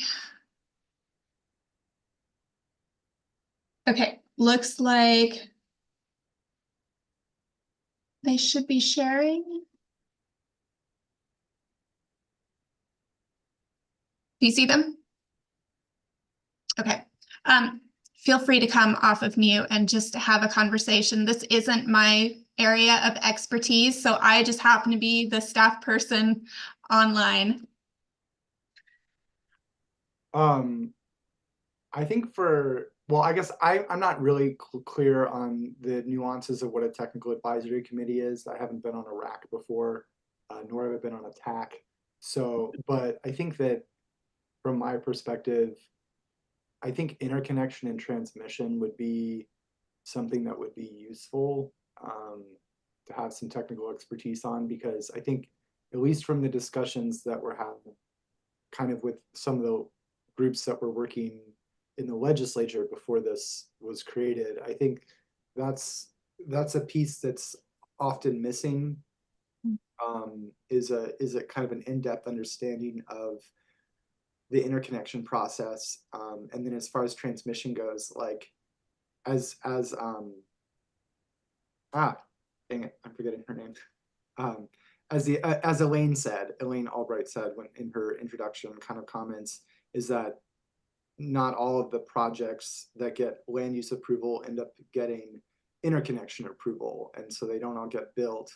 And I think a big piece of information that's often missing from these discussions is what is the transmission capacity in this particular area, and what do we think roughly it would be, what that would look like in terms of the amount of solar build out in terms of acreages, or even just capacity, like megawatt capacity. Because I think that can help, as someone else mentioned, solar facilities aren't gas plants, and so that helps. That can help understand like what type of acreage we're talking about if we roughly know what the transmission is like in that area. And I know that's a very complicated question, but that I think might be why a TAC would be helpful. Yeah, and you're definitely right on the right track. So we have the RAC, which is the big body that's going to provide the suggestions and the draft rules to the commission. The TAC kind of sits underneath the RAC, and those are very technical experts. They may come from the RAC, or they may be people who are not part of the RAC that are brought in to provide these sorts of details and expertise for the RAC to bounce questions off of along the way. So this is Lauren from Oregon Farm Bureau, and I would suggest 2 more if you're going to do tax. One would be including, as I've put in the chat, Water Resources Department and how they handle water rights, which would also include transfers and forfeiture and all of the things that would have to be taken into consideration if you're citing these on lands with current water rights. I would also recommend technical advisory committee that has planners on it, land use planners, because this doesn't happen or exist in a vacuum. And so I think that knowing how citing, maybe if we were to loosen up the ability and allow for citing of more renewables on ag lands, what does that look like from the county planner's perspective as far as the other demands on ag lands? So when you think about like what is currently zoned urban reserve land, is that going to be taken into consideration, or lands that maybe someone has applied to change the zoning altogether for whatever reason? And so just kind of what it looks like holistically for that region, I think would be really helpful, because we don't want to lose too much land because we're talking about them all separately instead of how they affect each other. Makes sense.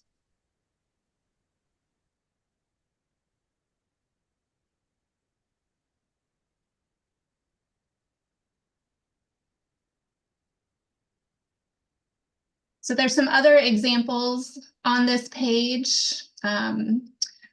Habitat, wildfire, historic, cultural, archaeological resources. I know we actually have another rulemaking that's happening at this same time regarding Goal 5 and cultural tribal resources. And so there's a little bit of a crossover between that rulemaking and this rulemaking as far as citing in certain areas. Anybody have any thoughts on any of those? I would, sorry, I'll just, because I hadn't muted yet. I think that the wildlife habitat and mitigation and farming, ranching, forest lands are all important ones that should also be happening. Wildfire too, especially with the new maps eventually coming out, and then what that's going to look like as far as mitigation, wildfire mitigation, what the responsibilities are going to be there as well. So I do think all of those, I think all the ones you've listed are important, in addition to the ones that have been brought up to add.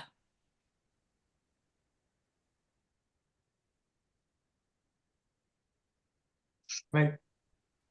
Sorry, I'll add to that. I think in terms of the farming, ranching, and forest lands, especially if there's discussion of mitigation, I think it would be important to have a TAC, maybe with that type of framing, because I think there's concerns, one, about how mitigation could operate, and there's a lot of technical details, I think, that would go into making mitigation successful. And I think that could be something, I could easily see that in a discussion of a RAC discussion saying, well, we would do mitigation, but then needing someone very specialized to like actually work out the details of what that would look like, for all those different, you know, forest lands, farming, and ranching. Like it's going to look different for all of them. So, but that would just, I think that would depend on where the discussion of the RAC is going to. And wildlife also seems like a big one. Yeah, and again, I not having been on a RAC before, I don't know how like ubiquitous tax become, like how many tax you can have, but I think there's certainly technical elements to all of these things that could maybe benefit from that. But I think with wildlife habitat, specifically corridors and some of the information from ODFW that they have.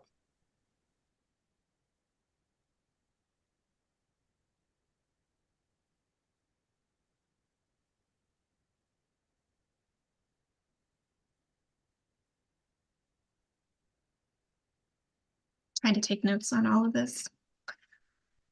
Anyone else? Chad, Dan, you guys are on camera. You have anything to add?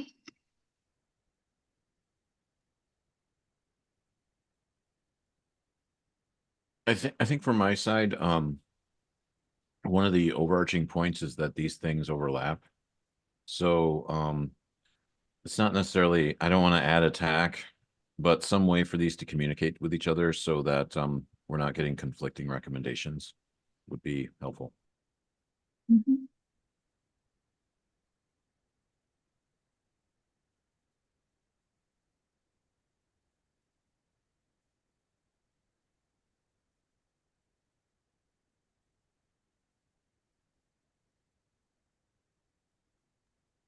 Yeah, I guess I would just echo that too from, I mean, from the Department of Forestry's perspective, certainly like, I mean, our interests are well covered by these examples here that are listed: forest lands mitigation, habitat, wildfire, et cetera. But yeah, just needing communication between those, because the goal 4 definition of how forest land is defined is not necessarily the same as what we're thinking about when we're thinking in terms of wildfire or habitat. So just making sure that everything syncs up in a reasonable way.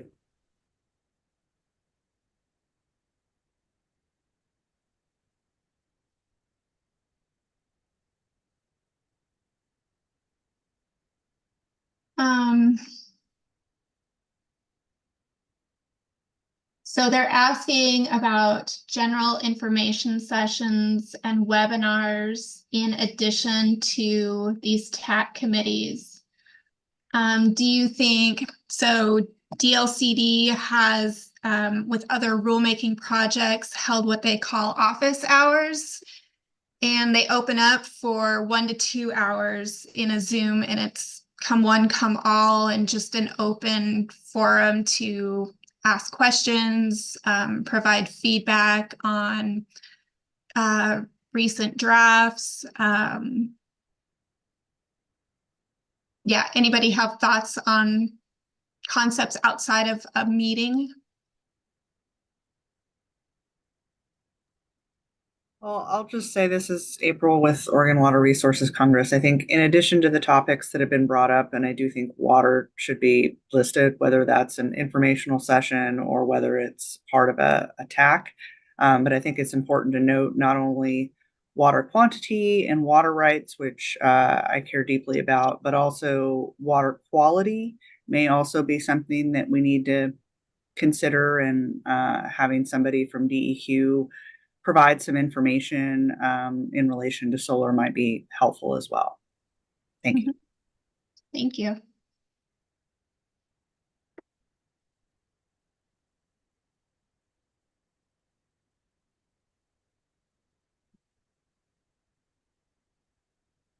So folks, about 5 more minutes in your current groups, about 5 more minutes to wrap up.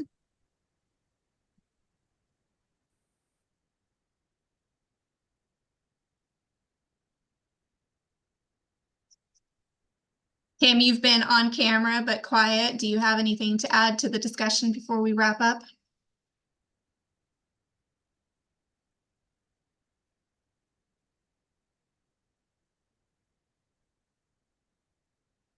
Oh no, the double mute. Are you talking? Yeah, sorry. Are you talking to me? Yeah. Okay. No, I think I covered it in the chat for the most part, as far as the military, DoD concerns. Okay, great. Thank you. Kim, while you're here, just because I'm curious, is when you talk about the AGL like glint glare concerns, are those things where it's like I think I heard you say that like it's something that you try and get to a win-win. You just want to know like where they could be, and then you would potentially have some tweaks to it, or is it something where it's like if you're going to put it here, it's going to make what we do, or what you guys do in the military very tough, so you would prefer it not to be in particular places? Yeah, no, great question. And yeah, I've been doing this about 14 years. I rarely see that last scenario that you just mentioned. It's most of the time it's for us simply asking for the glint glare analysis and mitigating on our end, whether that's visors down or just marking it on the charts for awareness. There have been instances, of course, where maybe it's an extreme scenario and we've asked maybe the panels need to be angled, tilted, or at a different angle, like kind of like curtailment, just angle it differently during these certain times. But again, that's again pretty rare even at that. Okay, thank you. And yeah, and just the earlier we know, the better we, then we can work through that. We can provide that paper trail that supports the developer as they work through the county or the state to then move that along, and we don't hold up that process. Okay. Yeah, and that's wind or solar, not obviously wind and transmission. Those are very different ball games. Yeah, because they're much higher on the ground. Okay. Yeah, and wind, you also get radar line of sight concerns, so things that can impact NORAD, not just obstruction. Thank you. Thank you.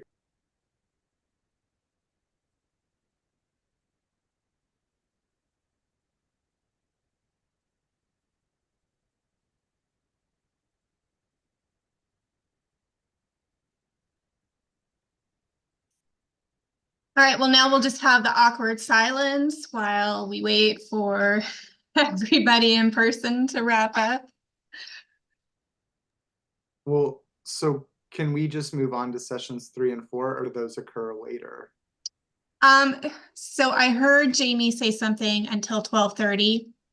I don't see why we can't go ahead and get started on it. And if we get cut off, then go ahead. Do you have something to start with?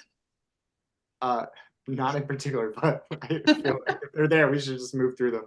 All right. Yeah.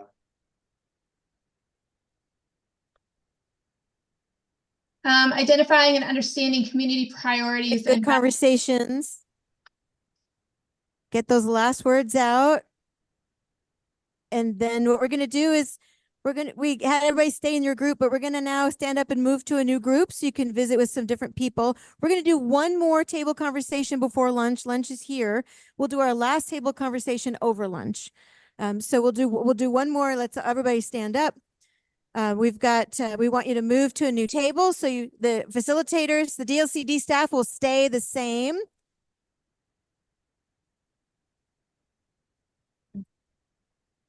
There's a little yellow sheet on your table that tells you where to go if you haven't looked at that.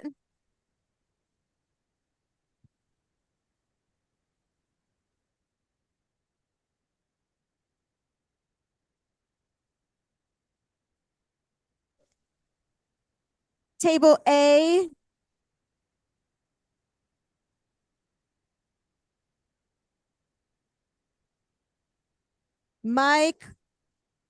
Mike, Laura, and Andrea are at table A.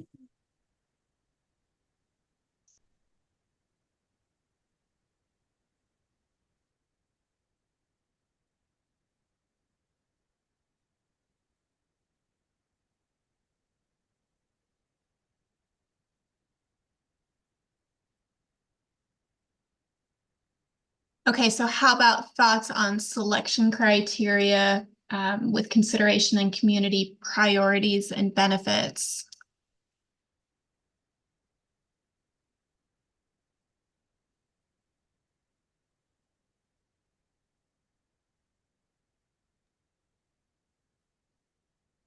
Examples include city growth scenarios, housing availability, urbanization strategies. I would put in there city infrastructure or urban infrastructure and its ability to expand or lack of ability to expand based on budgetary concerns.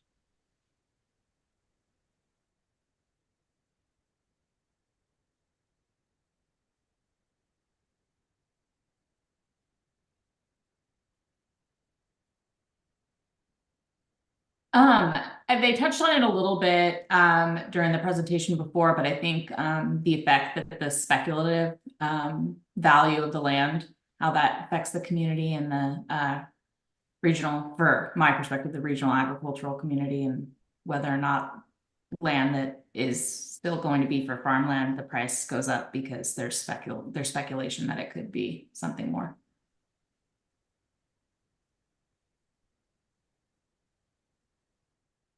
What's interesting to me on the speculation point is that most developers don't buy land. They make like options contracts with the landowners.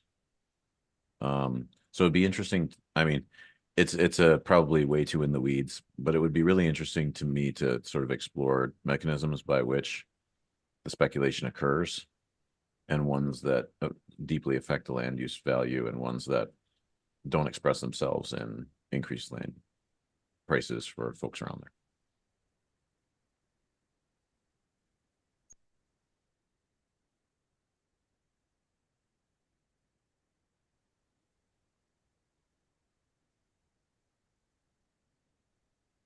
Andrew, you came off mute. Do you have something to add? I was just going to say, I mean, I think it makes sense to consider community priorities and benefits. However, it's not clear to me how those would be balanced with some of the other objectives that we're looking at here in terms of like if this is going to go under a goal 5 type of framework and considering facilities that would, you know, kind of like least impact facilities or like less facilities with not huge conflicts, how working community priorities and benefits into that would work. Is it something that's like given a lot of weight, or is it something that's also, I guess, like that would kind of overrule some of those other concerns, or is it? I guess that's my concern, is how it would be weighted and where it would be considered in the process. And that's not to say, yeah, anyway, sorry. I have a left field sort of thing about this. In terms of community benefits, at utility scale, oftentimes the developer will put budget towards community benefits. Things like building community centers, training people, building fire stations, this kind of thing. And when I guide communities through this process, I usually have to tell them to ask for more because they don't really know what level is appropriate to ask for. So something about making that negotiation of community benefits more transparent from the community side in terms of what is the order of magnitude of the ask that they can have, I think would be useful.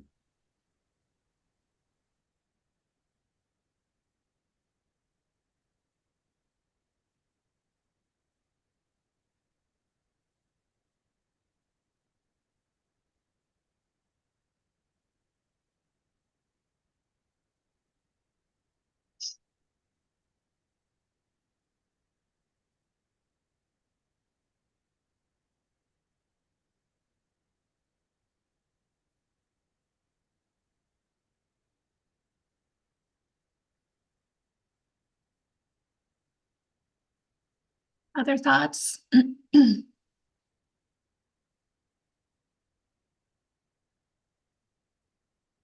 We're not forgetting all of you that are off camera, so don't feel like you need to come on camera to be able to speak. Just come off mute.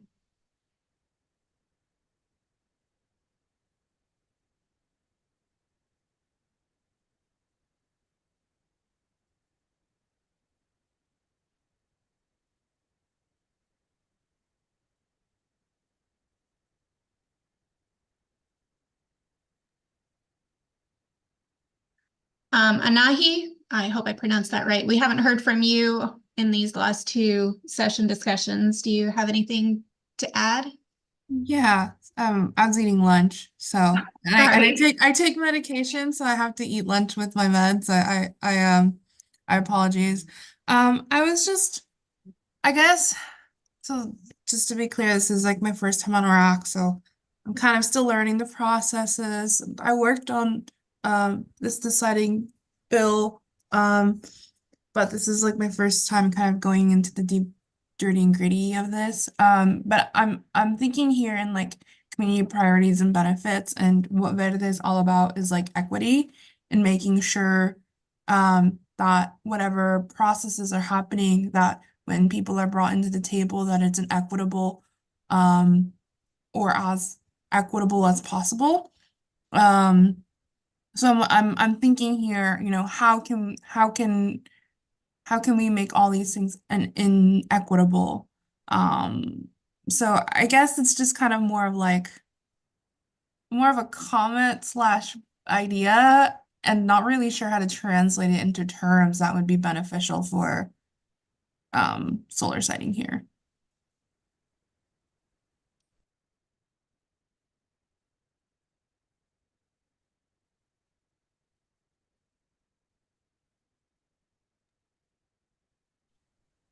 I think that makes sense. And also, and maybe just to build on that a little, I think that there's, and some of what Chad said too, I think that I think it's important to think about what the community priorities and benefits are that are coming out of it. Some of them may be directed at specific like specific needs around, for example, like mitigation, if you're talking about like a farming community, or something like that. And then there's other things like if you're building a community center that I think are not necessarily directly related to the impact that the solar is having on the landscape or the people in that community, but it can benefit them in another way. And so I think it might be good to kind of think about them, to think about community priorities and benefits in that sense too, of kind of categorizing them in certain ways, that ones that are directly related to the solar facility, and then others that are just generally like you can have, like when a corporation is doing something big, that money often gets thrown around, and to just make sure that there's a understanding of, I guess, that full range of stuff that can happen. And I personally am more interested in the ones that are more directly related to the solar facility itself, in terms of how those would interact with, if there was any sort of ability to permit, or ability to get something done quicker or through a Goal 5 process or something like that. Making sure that the benefits and community priorities are tied to the facility itself. So one of the things not on here that's directly related is job creation, and sort of additional and all the additional things that comes with that. So I often see these type of large projects do an economic, like a local economics analysis, and present it like, we're going to create X amount of jobs, and that's going to create so much economic vitality in the region. So I think that would be important to also put in. Thanks, Ed. Well, one question I've always had is like, especially with related to some of the stuff earlier about like workforce housing, is how much of those jobs are local and how much of it is just, we have a big crew that we move around the country to install solar facilities, and they need a place to live for the time being, and then they leave.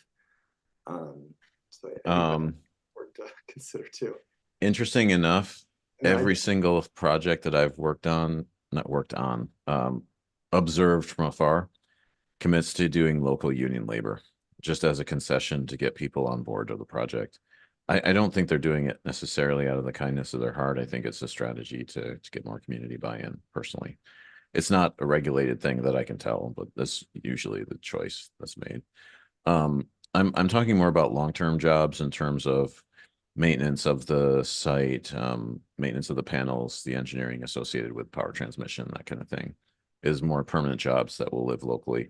And those numbers are always less impressive than the episodic construction gigs that come up because of the construction. But I look at those more seriously, personally.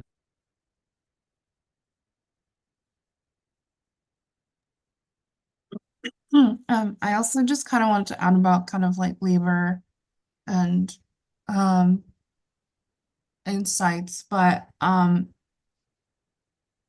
of on the point that Chad was making about local labor, there's actually a really good discussion. I think New Mexico or Arizona, when I went to a conference, they talked about how they used indigenous labor to build sites on their regions in their to power their neighborhoods, and they like they discuss like the kind of like how it changed the communities. But I thought that was just something like that they used like the indigenous community to help build it, and they also certified the community so that they could maintain the panels.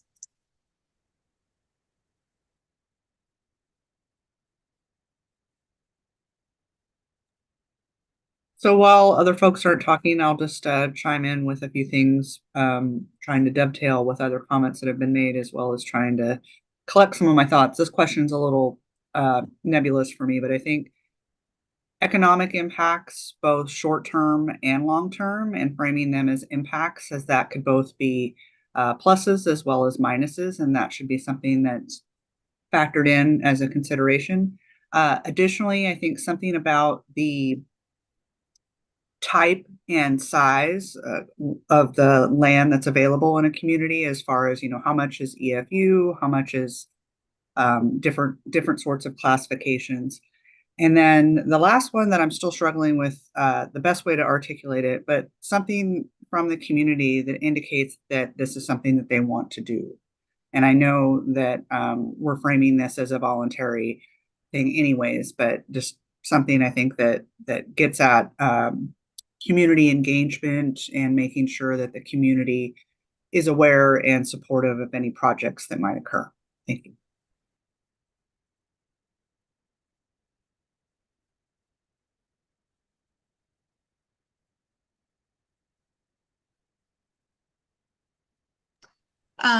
That was all good. Before we break for our lunch, Sean, I see you are on here. We haven't heard from you in either of these session discussions. Do you want to add anything before we break?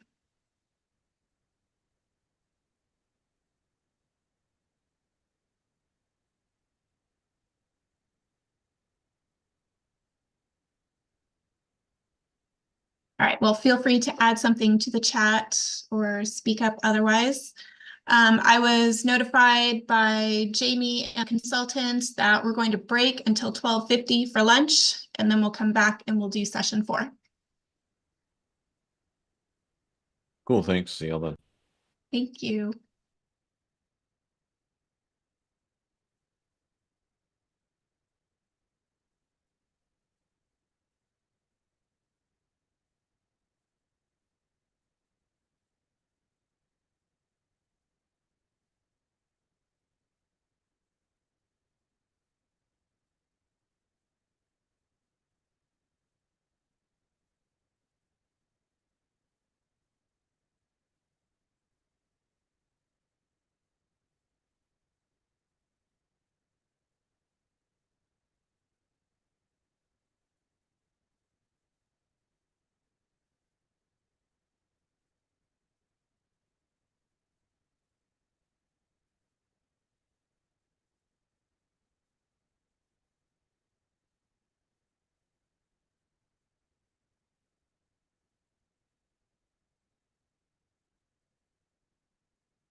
go ahead and finish up your conversations. When you're done with your table conversation, you can go ahead and get lunch.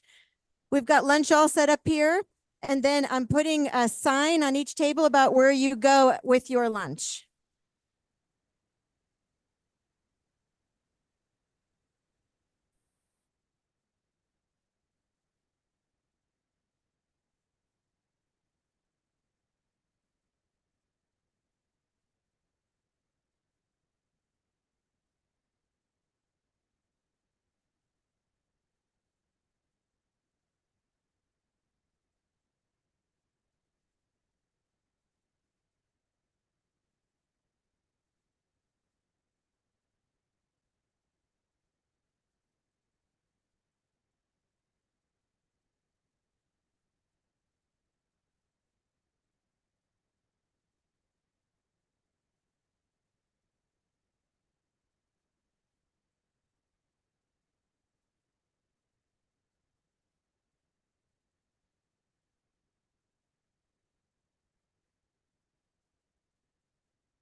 It's 12:50, so we can get started on session 4 when you all are ready.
Hi, Jim. I see that you've rejoined us.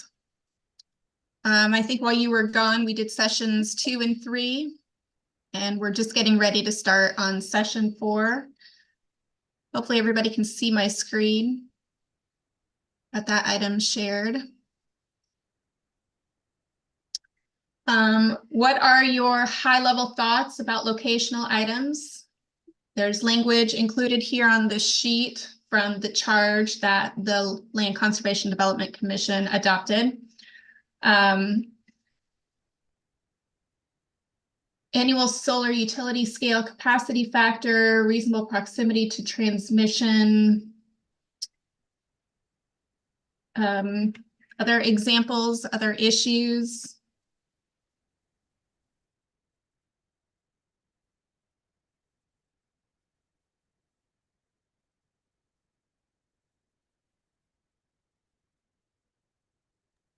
Well, I guess I'll say on this that from my perspective, as someone who's not super knowledgeable about utility scale solar, that kind of at a high conceptual level, yeah, absolutely, it makes sense to focus on high capacity and proximity to transmission. But for me, I have no idea what would constitute like reasonable threshold cutoffs for that. So that's something I'd want to learn more about or hear more opinions about.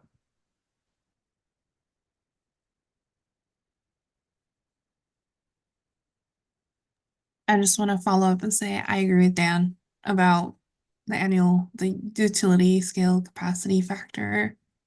First time hearing this, so not very knowledgeable, but definitely would be interested in hearing other people's comments or ideas about this.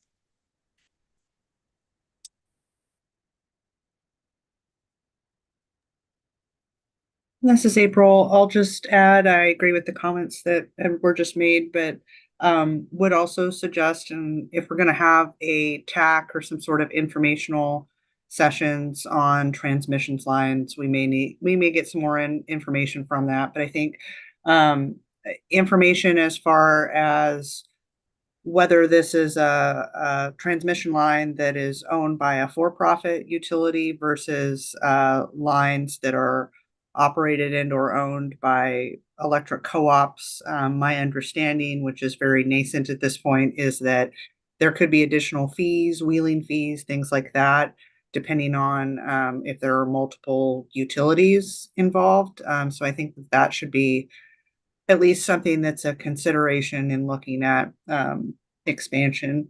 And then my also very small understanding is that when you're looking at doing solar, there are thresholds as far as being able to evaluate how much how much could be generated from that particular location. And I'm assuming that that's part of the scale capacity factor, but not being someone who operates in that realm, it might be helpful to have that spelled out a little more. I know in many of the areas we're talking about and where you guys are in person, that you don't have to worry about trees and things like that necessarily getting in the way, but that may also be a factor to make sure that it's going to be a viable project. Thank you.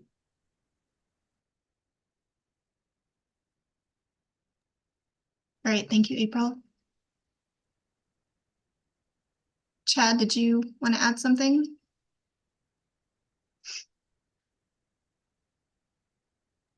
I don't have anything right now. I'm just thinking about this.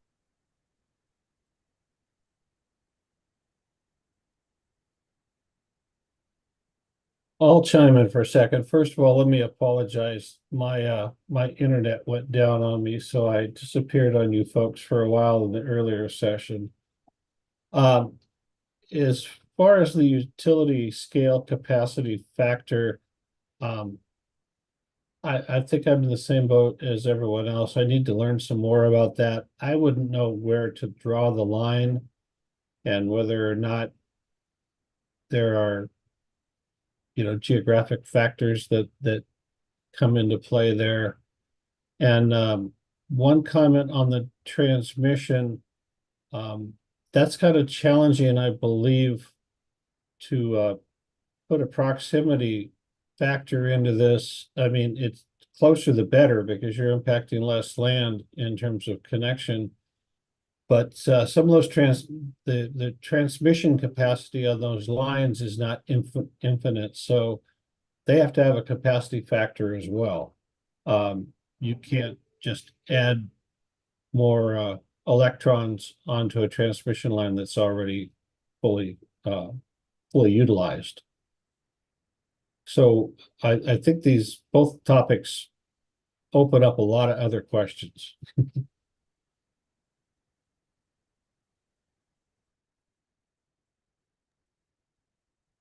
Mark, since we have you, just as a follow-up to your comment, because it kind of sparked something in my mind, is there something that could be helpful as far as having capacity of the transmission lines to accept more power, or maybe there's a better vernacular to use?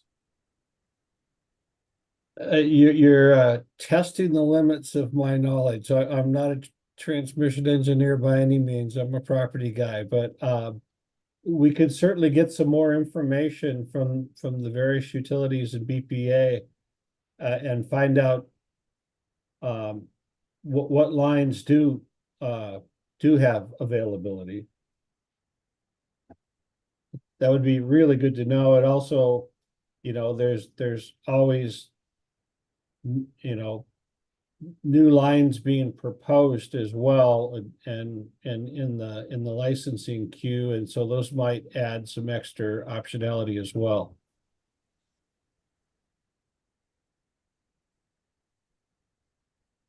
Kim, I see you have your hand up. Go ahead.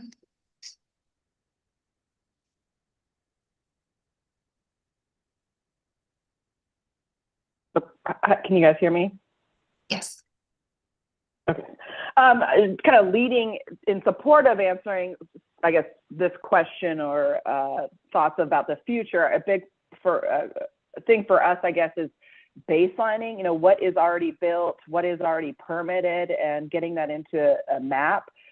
We've worked with counties and provided that support for free. We've also worked with counties and provided funding to do that. But it's really hard to answer some of these questions when you don't have, all of this data in shape files, KMZs, and it's also mapped in one spot. So both the permitting agency and stakeholders understand what the current lay of the land is or what's already going to be built. And then you can start looking at what are the future demands, where is the current tie-ins, if there's any, and start answering some of those questions. But I'm noticing that there's a big gap on what already exists and being able to see that. Okay, on a map. everybody. It looks like everyone, is this?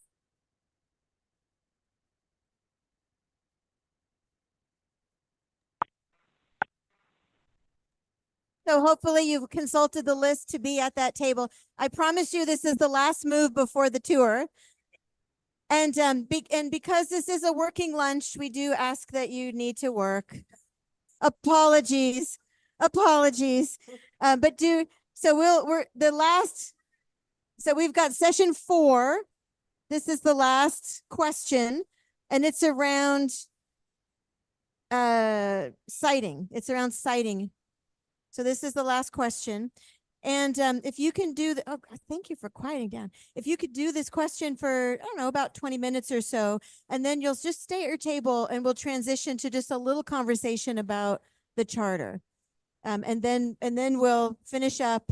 We've got some time to assemble for the tour, and we'll give you more information about the tour after we're done with the charter.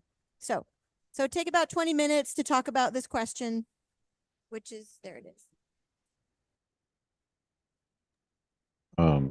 Couple things now that I've had a chance to think about it and bouncing off what others have said. Transmission capacity has been the limiting factor for solar siting at many sites. I have agriculturalists call me up all the time and ask, hey, can I do dual use on my property? And almost universally, the answer is no. If you don't have transmission to get that energy to market, it doesn't make economic sense for you. So a map layer of like where all the substations are for smaller projects, because it's proximity to substation that matters in small projects. And is there capacity on those substations? And if so, how much capacity is on those substations would be tremendously useful as a public resource. Another thing, one of the largest community conflicts I get is people that just don't want to look at it. So some tool for where would this project be visible from would be useful from a siting perspective, so we can identify those people who have it in their view shed.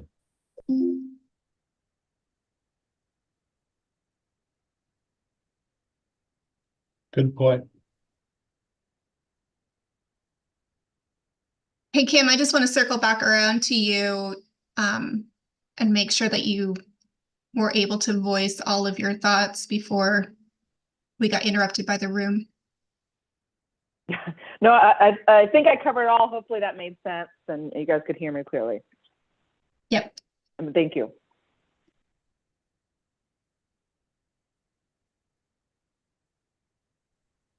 Are there attached maps to this? Maybe I'm not looking at the packet, the full packet for this question.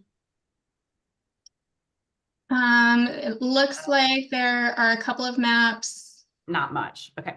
Yeah. Like some of these are really standard that you can get, like amount of sunlight. I can get that for the planet. Yeah. So some of those are easy. Others are hard, and some proprietary that maybe utilities and private utilities might not want to share outward. Yeah. Yeah, there's probably some of that.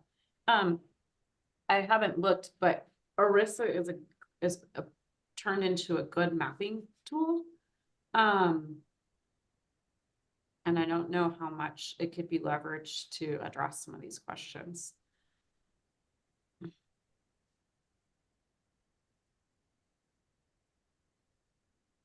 Yeah, that's a great question, and we the DoD have funding to actually move that into like a next iteration if there's a demand from the state level. So we're open to that.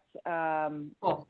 I don't know if we got to the granularity that at least I was speaking to, and maybe others on this meeting are, about having what is permitted, what is built from a renewable energy perspective. I know DoD is doing a big push to try to understand that. We're even looking at what's been prospect, what areas are people looking at. So that's something we can definitely support with if that starts to get some legs.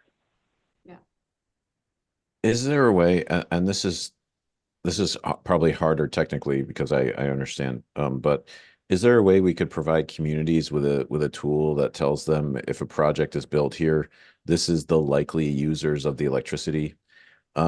Because sometimes folks are wanting the energy to stay more local and make sure it's used local.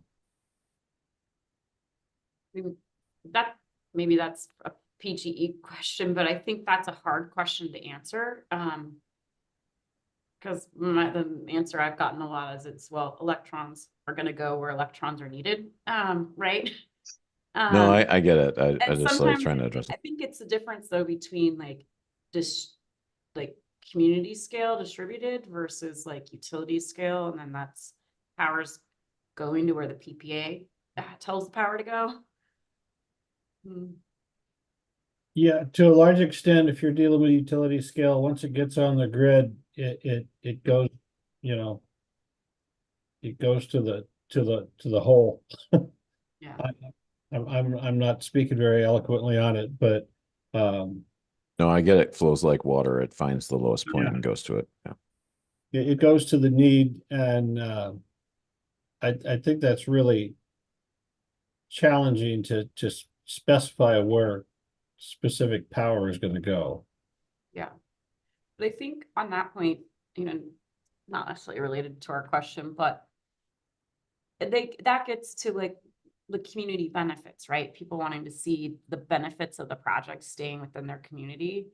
And it's like, well, if you can't get the power from it, are there other things that the project could leverage to benefit the community that would bring it something it needs or wants?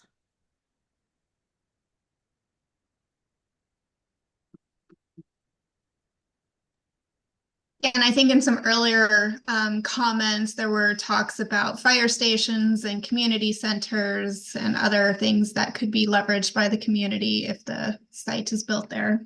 Yeah. Hopefully I got that right. We've talked a lot about in different projects, you know, opportunities to improve resiliency, opportunities to partner with local agencies or organizations on, you know, some needed type of improvements or upgrades, or which could be from, you know, soil and water conservation district priorities to trying to help communities, you know, leverage and deal with workforce housing issues. This kind of runs the whole spectrum.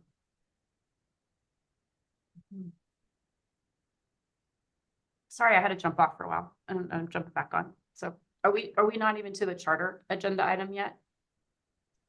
That's No. right. We're just finishing with session 4. Okay, cool.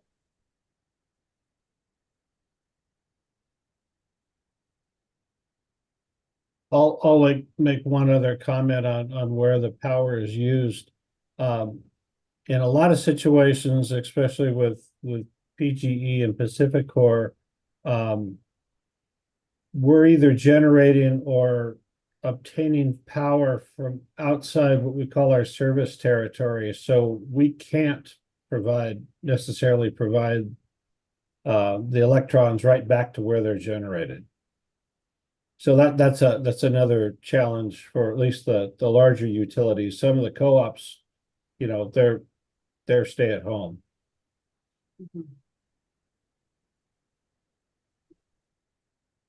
I have, I guess, a question and then a comment. I'll go with the comment first on terms of session 4 question of like whether the annual solar utility scale capacity factors should be considered. I think it's relevant, but just looking, and for everyone, this is on the ERESA mapping tool. I found it. It's one of the layers in there. So it's under like energy, solar, and then it's the estimated annual solar utility scale capacity factor. And I actually think this is a great tool, and I fully support Kim if you're listening to make it better. Yeah. But to me, I guess I think that the capacity factor seems relevant, but just looking at it, it seems pretty uniformly high in a lot of these areas where it seems like solar is going in anyway. So I'm not sure it's that great of a distinguishing factor. And then I guess sorry, I forgot my question. I had a question, but I forgot it. So I'll just leave it there.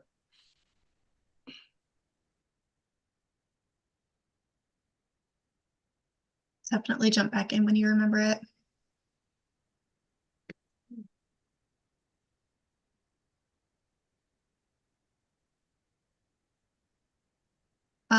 I'm sorry, I remembered. And it's for Mark with PG&E, and that's what happens when if someone does like a power purchase agreement. For example, there's a lot of data centers in like Morrow and Umatilla County. Is that an example?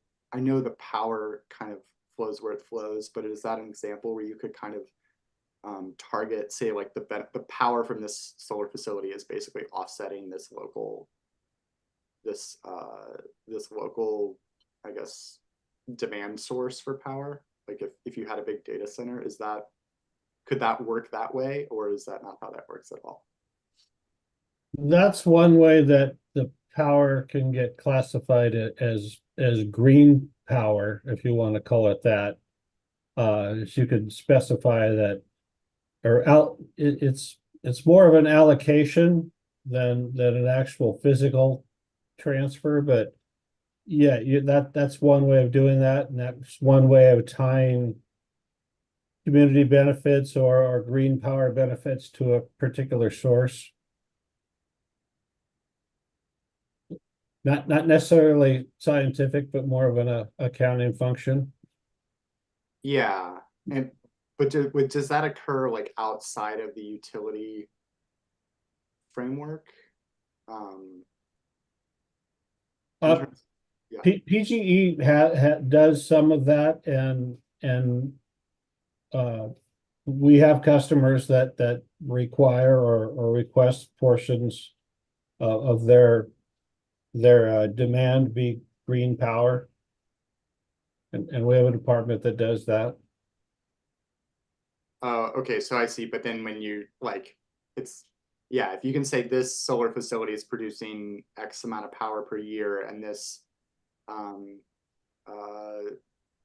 this business is purchasing X amount of solar power per year, but it's not an apples, or it's not a direct comparison. You can't really, because you're saying it's an accounting function, you're just getting solar power generally off the grid, or some accounting of solar power on the grid. Yeah, we have so much solar power that we're benefiting from as a utility from a generation factor, and we're able to allocate is probably the best word, portions of that to specific customers, and we obviously can't allocate more than we have.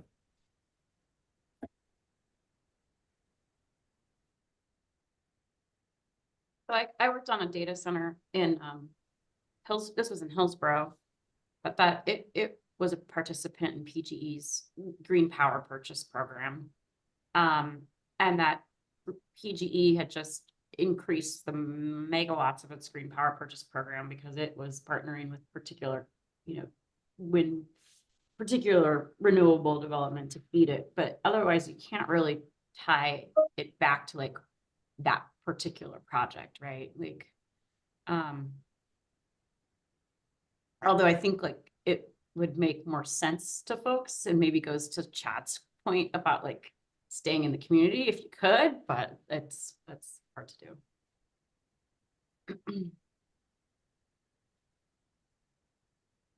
I mean, we can do that when we're controlling the actual generation, like with our wind farms, but not necessarily in the power purchase agreements. Mm-hmm. Again, but we don't have any of our wind farms within our own service territory, so we can't send it right back.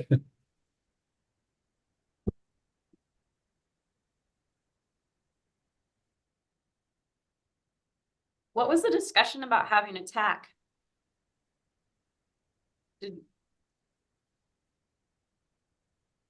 Did this group discuss that topic? Yeah. Yeah, there was some discussion on it. Have a group interconnection, transmission, expertise, water resources regarding water rights and transfer and forfeiture. Make sure there's planners involved.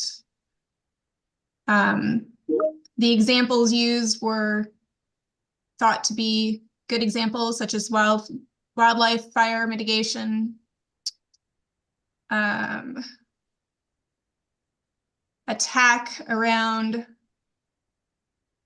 ground mitigation, technical details to make mitigation successful.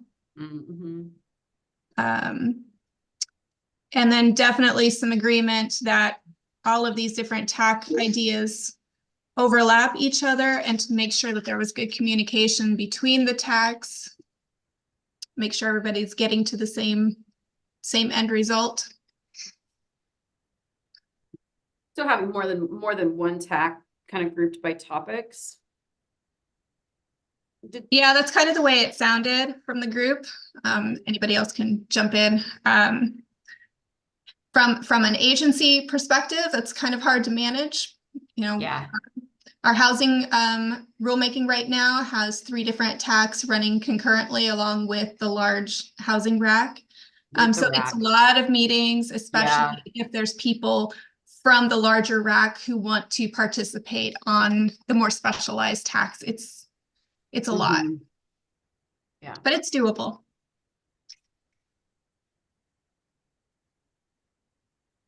Before we run out of time on this one, I wanted to make sure Lauren, Dan, Denise, Jim, Sean, you all have an opportunity to speak up if you want to.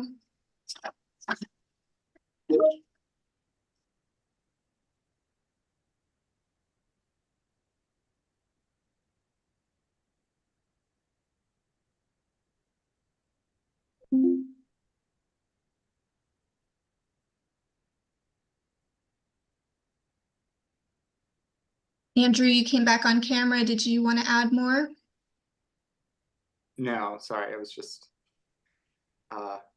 coughing. So all good.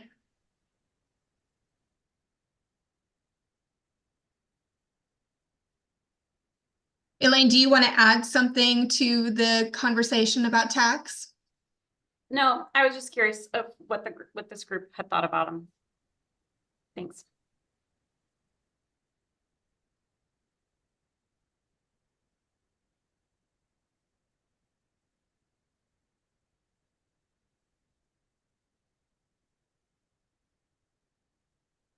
Right, well, I have a lot of notes that I will share with John and Adam after this meeting when we all get together and debrief. I believe there's only a few minutes left for this portion, so if you all want to go back off camera and finish your lunches, we'll just wait for Jamie to announce when we're back for the charter discussion. Thanks. You all. Thank you. Thank you.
quick note to this online group. Turns out the charter discussion is going to be a small group conversation as well. So if you haven't had an opportunity yet to take a look at the charter, it starts on page 8 of the packet that was emailed to you.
I want to be mindful of your time. I think some of you needed to get going around 1:30.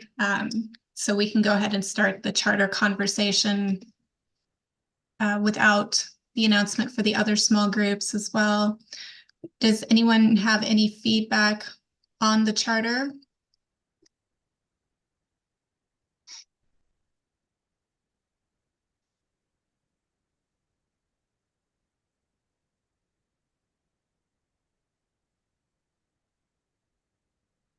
Looks good to me. Yeah, I didn't have any feedback. Thanks. I think April wrote something in the chat. I've saved that chat. We'll make sure to capture that.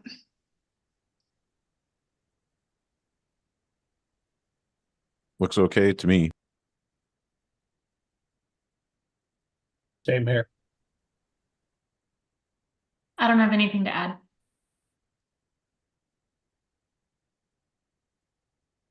Nothing either. Okay, everybody. Looks good to me too. This meeting is just flying by, honestly. So it is it's 1:30. You're trying to get people to pay attention? It doesn't. People want to finish their conversations. So we have one more thing for you to talk about at your tables. Just stay where you are. We gave you a heads up about this as well. You also gave us some feedback on this on the survey. And that's the charter.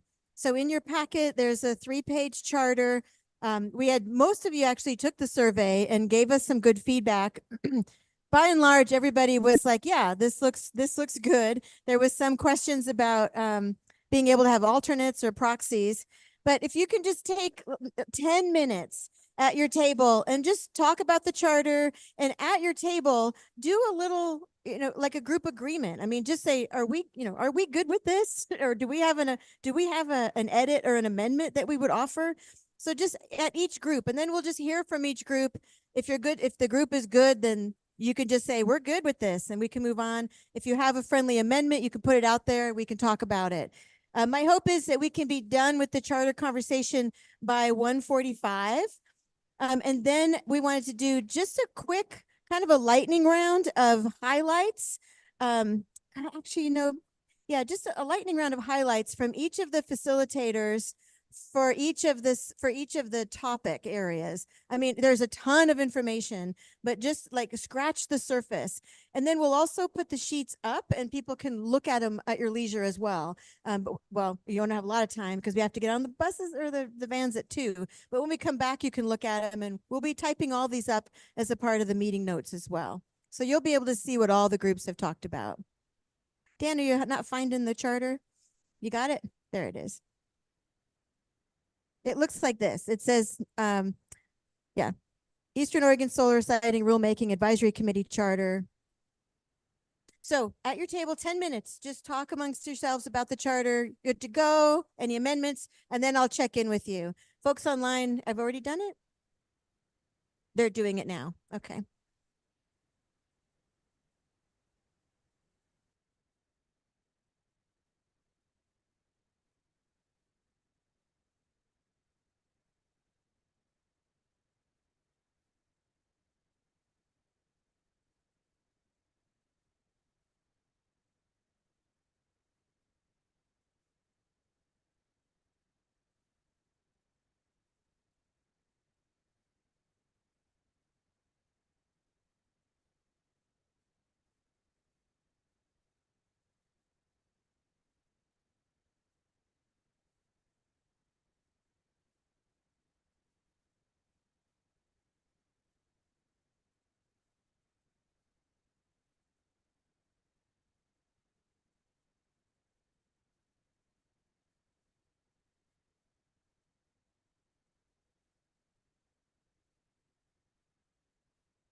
real quick, a real quick look at the charter. And folks online, just so y'all know, the folks online have been in their own small group and doing all the same things that you've all been doing, which is good for the people who are live streaming watching this, because then they're getting to see what y'all are doing too. So we've been following along with them.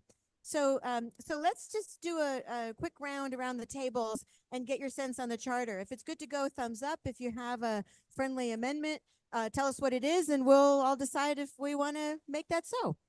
So I'm going to start with Gordon with your group. Just the charter. Don't do everything. No, Gordon, I want you to do everything. The questions we had for the charter were, first of all, how do we evaluate whether this rulemaking is... Hey, folks. Oh, actually, this one's better. You should use this one. Big voice. The two questions that came up, first of all, how do we evaluate the success of this rulemaking? And do we have, in other words, I think it was put in terms of, there's an elevator pitch or speech about what we are supposed to be doing. What is it? And at least there's, some question that it's not that clear. And so I think that, that gets to the ultimate, results of this rulemaking that we're looking at. And the second item was the relationship between the this rulemaking advisory committee and the technical advisory committees that we may be setting up, how that works as well. And otherwise, Group D is good to go with the charter? I didn't hear any other, although, yeah, hopefully that's true, yeah. All right, let's hear from Group C. Okay, so we did have a general consensus that they were fine with Hey, Don. Hey, John. Sorry. John. We can hear you guys through. We can hear you guys in the kitchen. Sorry, I just wanted to call you out. So our All right, table John. had a general consensus, yes, not really have any major issues with the charter. However, regarding the decision-making section, articulating areas of agreement and consensus, and kind of show some broad support of recommendation, but also offer minority reports or multiple reports of other options that were discussed. And that's pretty much it. Okay, otherwise folks are good to go? Yeah. All right, let's hear from Group B. Ours is short and sweet. I don't think we had any significant heartburn. Looking around, if anybody disagree? We didn't have any suggested edits. And I don't think we'd oppose what's been suggested. Any concerns? Nope. Thank you. We did. We did. I don't know, Commissioner Williams, if people agree to be not hard on commissioners. That's fine. All right, Group A. All right, everybody over here at table A was generally cool with everything in there. There was a little bit of talk about when there are moments when people agree to disagree, how that'll be kind of documented going forward. And then there was some discussion about the excitement of different RAC members to say, hey, I've got an idea for a proposed rule. If I put it out there, I don't want everybody to feel blindsided. So to kind of talk about that process as well. But otherwise, looking good. Otherwise, good over here. All right. Folks online, there was a suggestion as well. Kazaria, can you let us know what that is? Yeah, there was a suggestion to add some actual language from House Bill 3409 to the charter. It looks like the language went out to the whole group. Jamie, do you want me to read it all? No, thanks. Okay. And other than that addition, the group was in agreement that the charter was okay, and anyone can come off camera now and speak otherwise. Yeah, and Kazaria, I think that goes nicely with what Group D was saying, is a little bit more clarity about their job and the elevator pitch and sort of the reason, the raison d'etre of this group. Yep. I'm going to circle back to C because I heard minority reports, and I don't know if that was a suggestion or a question? Kind of, well, actually, it's kind of a question slash suggestion. If that is such a thing. So basically articulating areas of agreement and consensus in when reporting out. And basically providing a broad supportive recommendation, but also offering the minority reports and what other options were negotiated or discussed. So the minority reports, the idea behind that is more to make sure that you're accurately reflecting the full conversation that occurred. Correct. Yes. Okay. Mike, did you have? I think one of the assumptions too that we talked about is, the more we are able to reach broad agreement and support, the more effective and powerful our recommendation will be to the council. And so we should strive for that if possible, because then our work is more likely to be implemented.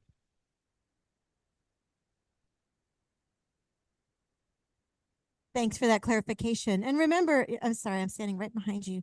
And remember, this group is advising the commission directly.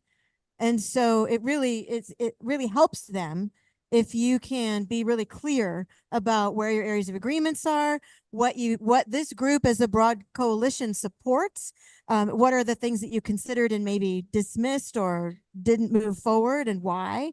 All of that's going to be really important for the commission. Anything else on the charter? I mean, the charter is meant to be more of a set of guidelines to give you guidance about how you're going to do your work together. It sounds like there's broad support for it with these additions, which I don't see that any of those additions are non-starters. Okay, are we good to go?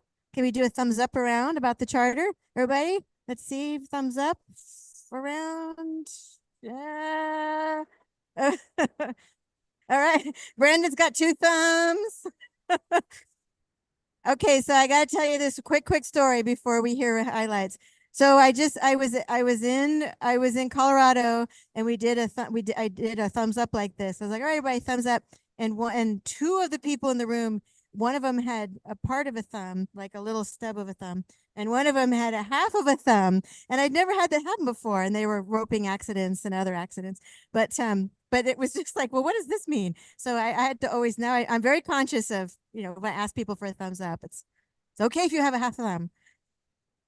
With that, let's go ahead and do some highlights from your group conversations. We would like everybody to be outside, ready to board the van by 2 o'clock, so we can be leaving. So that means brevity is what we're looking for from the highlights.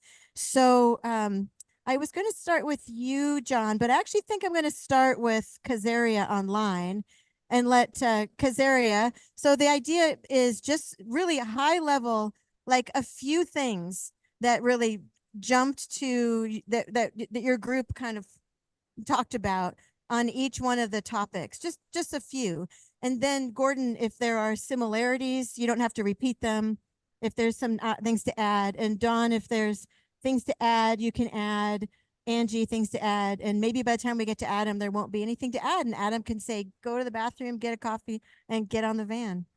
So Kazaria, so just a couple minutes about just highlights from each one of the questions.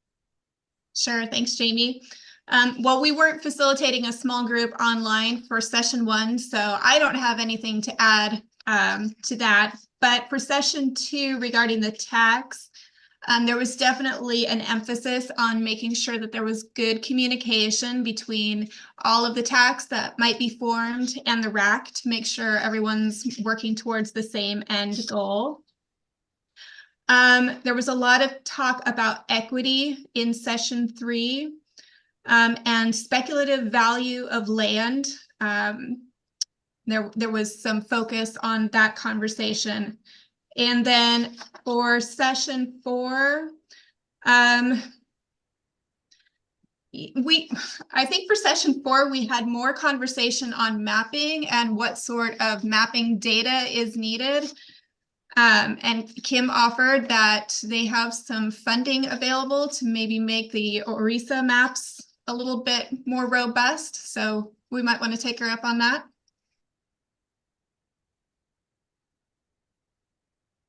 Is that it? Those are the high points that I have. Good. All right. Kazari, you just set the standard. Thank you so much. And thanks for your patience, folks online. We finally did figure out that just having you on a laptop in the kitchen, which was kind of sad to all of us, but made sense for all of you for your group. So I really appreciate you hanging tough with us. All right, Gordon, you're up. Okay, thank you. I did not write on the big thing. I was bad in that way, but anyway. Well, let's see, some highlights. First of all, in terms of some of the issues, there was a lot of discussion about the cumulative impact of facilities, both in terms of agriculture, mainly agriculture and wildlife habitat, and how we would address that, not just on an individual project by project basis, but is there a tipping point, or the various strategies for how to deal with that cumulative or multiple number of projects together. Then the next thing that we wanted to talk, let me see, bringing up. In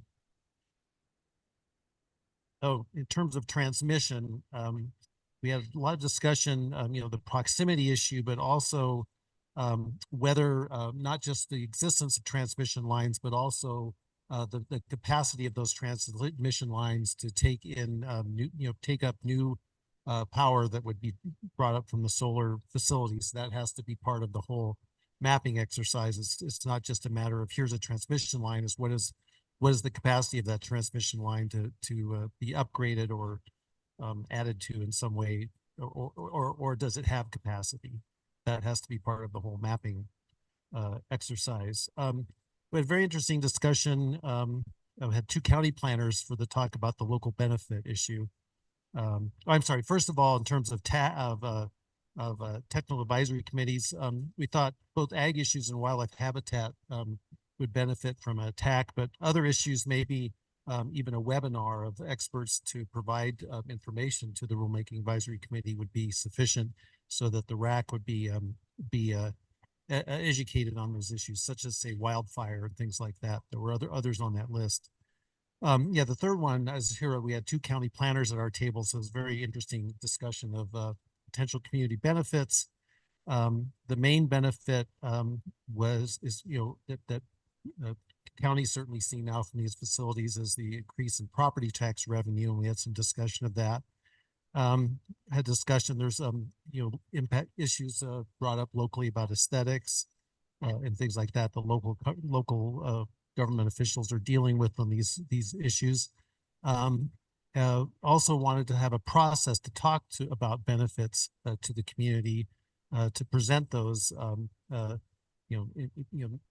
lot of citizens or residents might not know that there's tax benefits from these or tax revenue increases from these facilities, and so knowledge would be good in that kind of information.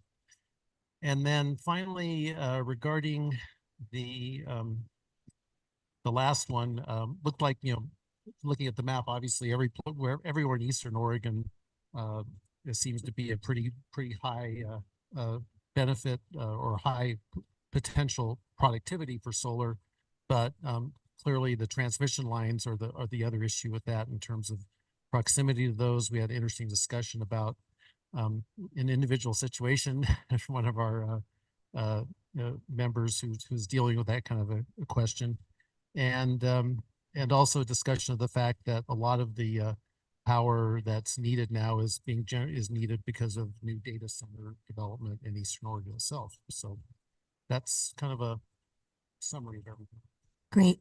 Thank you. Dawn, you've got Okay, so my session one did include the online comments, and I'm just going to kind of hit a couple. There were some comments similar to what Gordon shared, as well as what Casaria shared.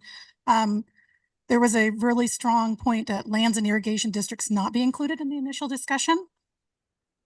In terms of they wanted to have a cumulative loss of property currently zoned for agriculture, so keeping track of that.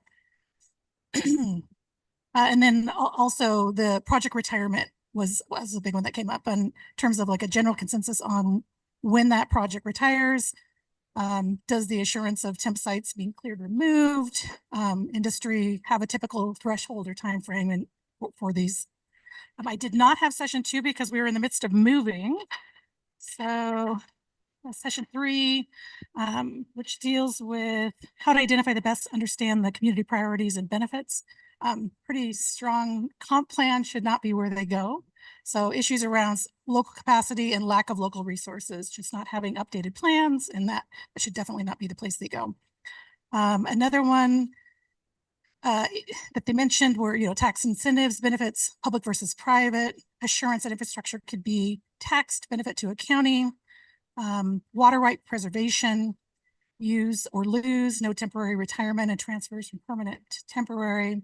And then there was a pretty robust conversation regarding co-location and the infrastructure that's involved with that.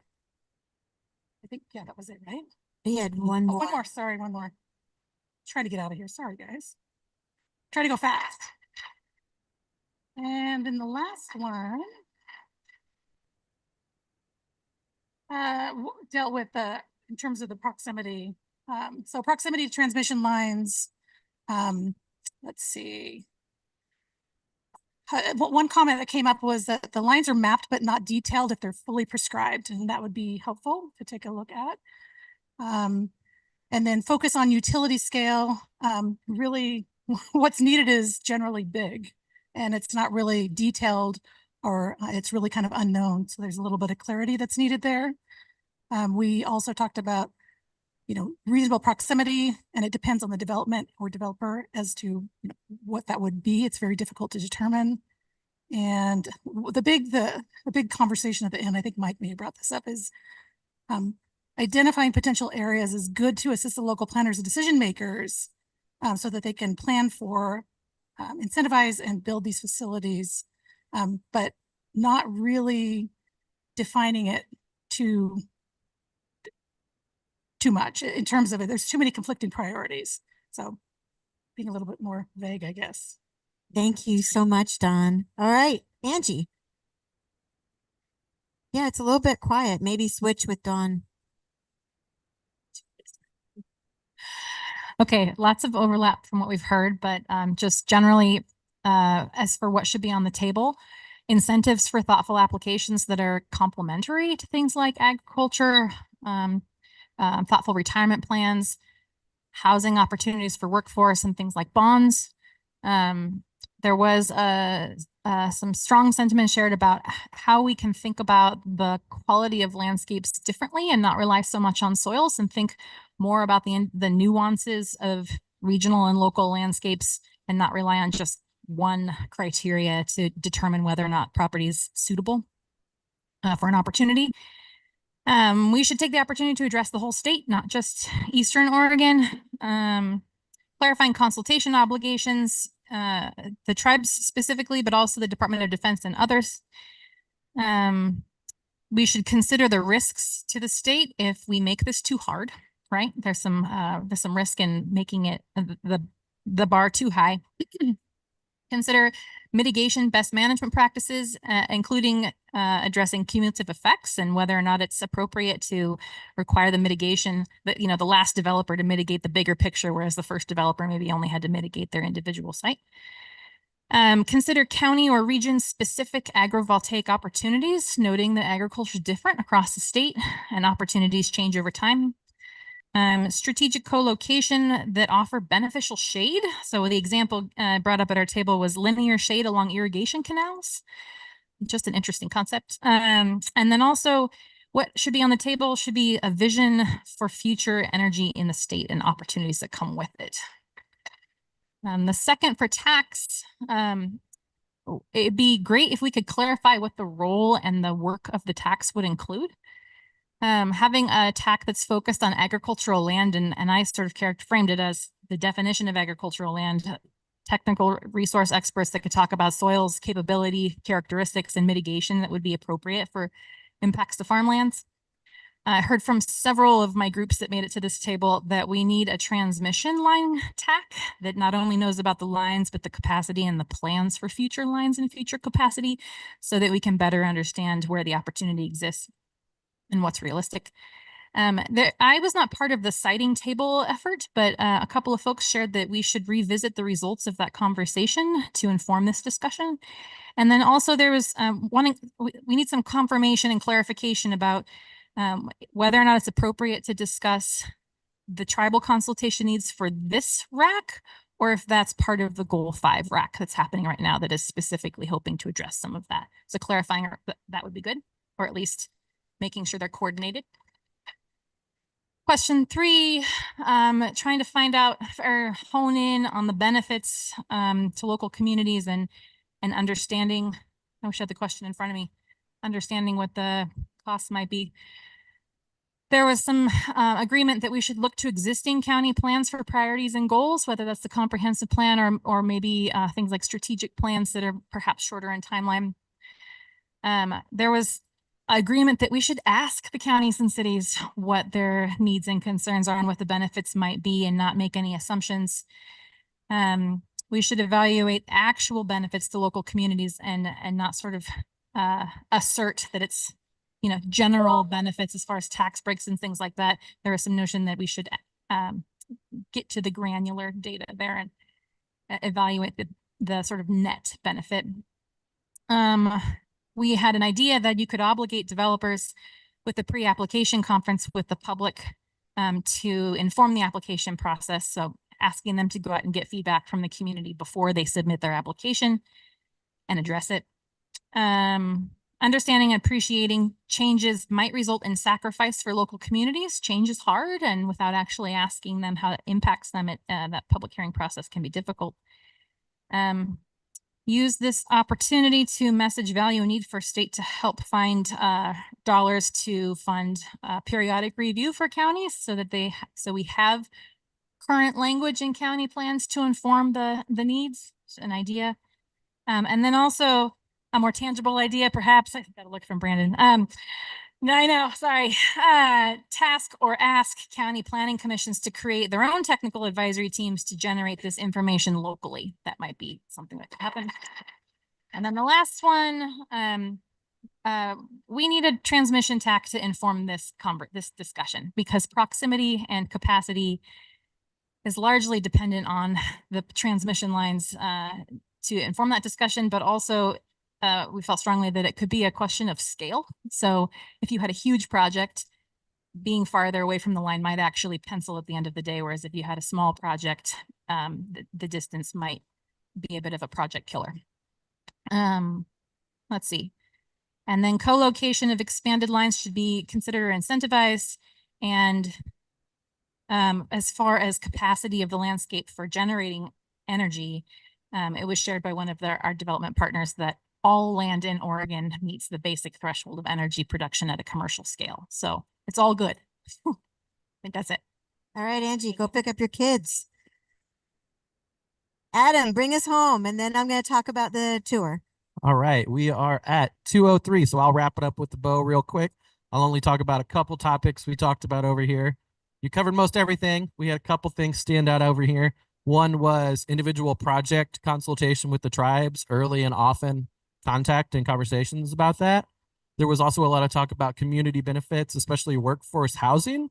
And the fact is, if what we're advising here points out an area like North Lake County to be an area where solar development is going to be occurring for the next 10, 20 plus years, when does that transition from temporary workforce housing and infrastructure to more permanent housing and infrastructure for these communities to help them absorb, you know, these boosts in population, whether temporary or permanent? We talked about mitigation a lot, maybe a special tax just for mitigation. And then the last thing we talked about, I'm blanking on, but like Gordon before me, I did not write up here, but I wrote 16 pages of notes, so I'll get it typed up, most of it, so it can be shared out. So thank you for the good conversations, guys. All right. So all this information will get typed up. You'll get to see all of it. The DLCD staff together with us will make some sense of it. And then you'll all get to see what everybody had to say. you generated a lot of information today. So thank you folks online and folks in the room.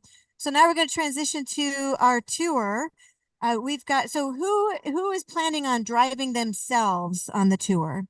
Raise your hand high if you're driving yourself.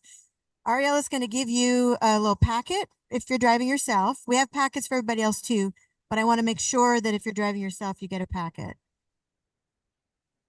Yep, there's a couple over here. And so we've got, we have 3 large vehicles because Commissioner Williams, is it Williams with an S? I feel like it's Commissioner William. Okay. So John, so how many people can fit in your vehicle? Okay, so there's 4. You can take how many, John?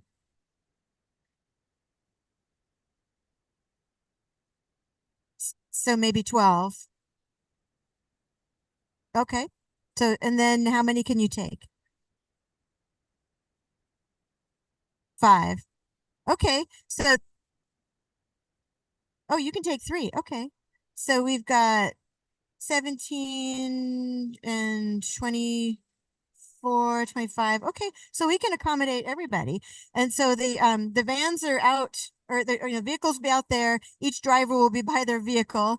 So we've got a fresh pot of coffee. Can can somebody where's Grant? Hey, Grant, can you go and just shift the back? Well, maybe not. The coffee pot that's pointed in the kitchen is a fresh pot. So just use that one.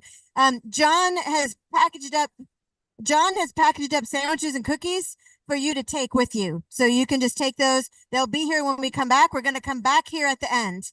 We'll be back here at the end. So if you want to leave anything, that's okay. 4 o'clock, we'll be back.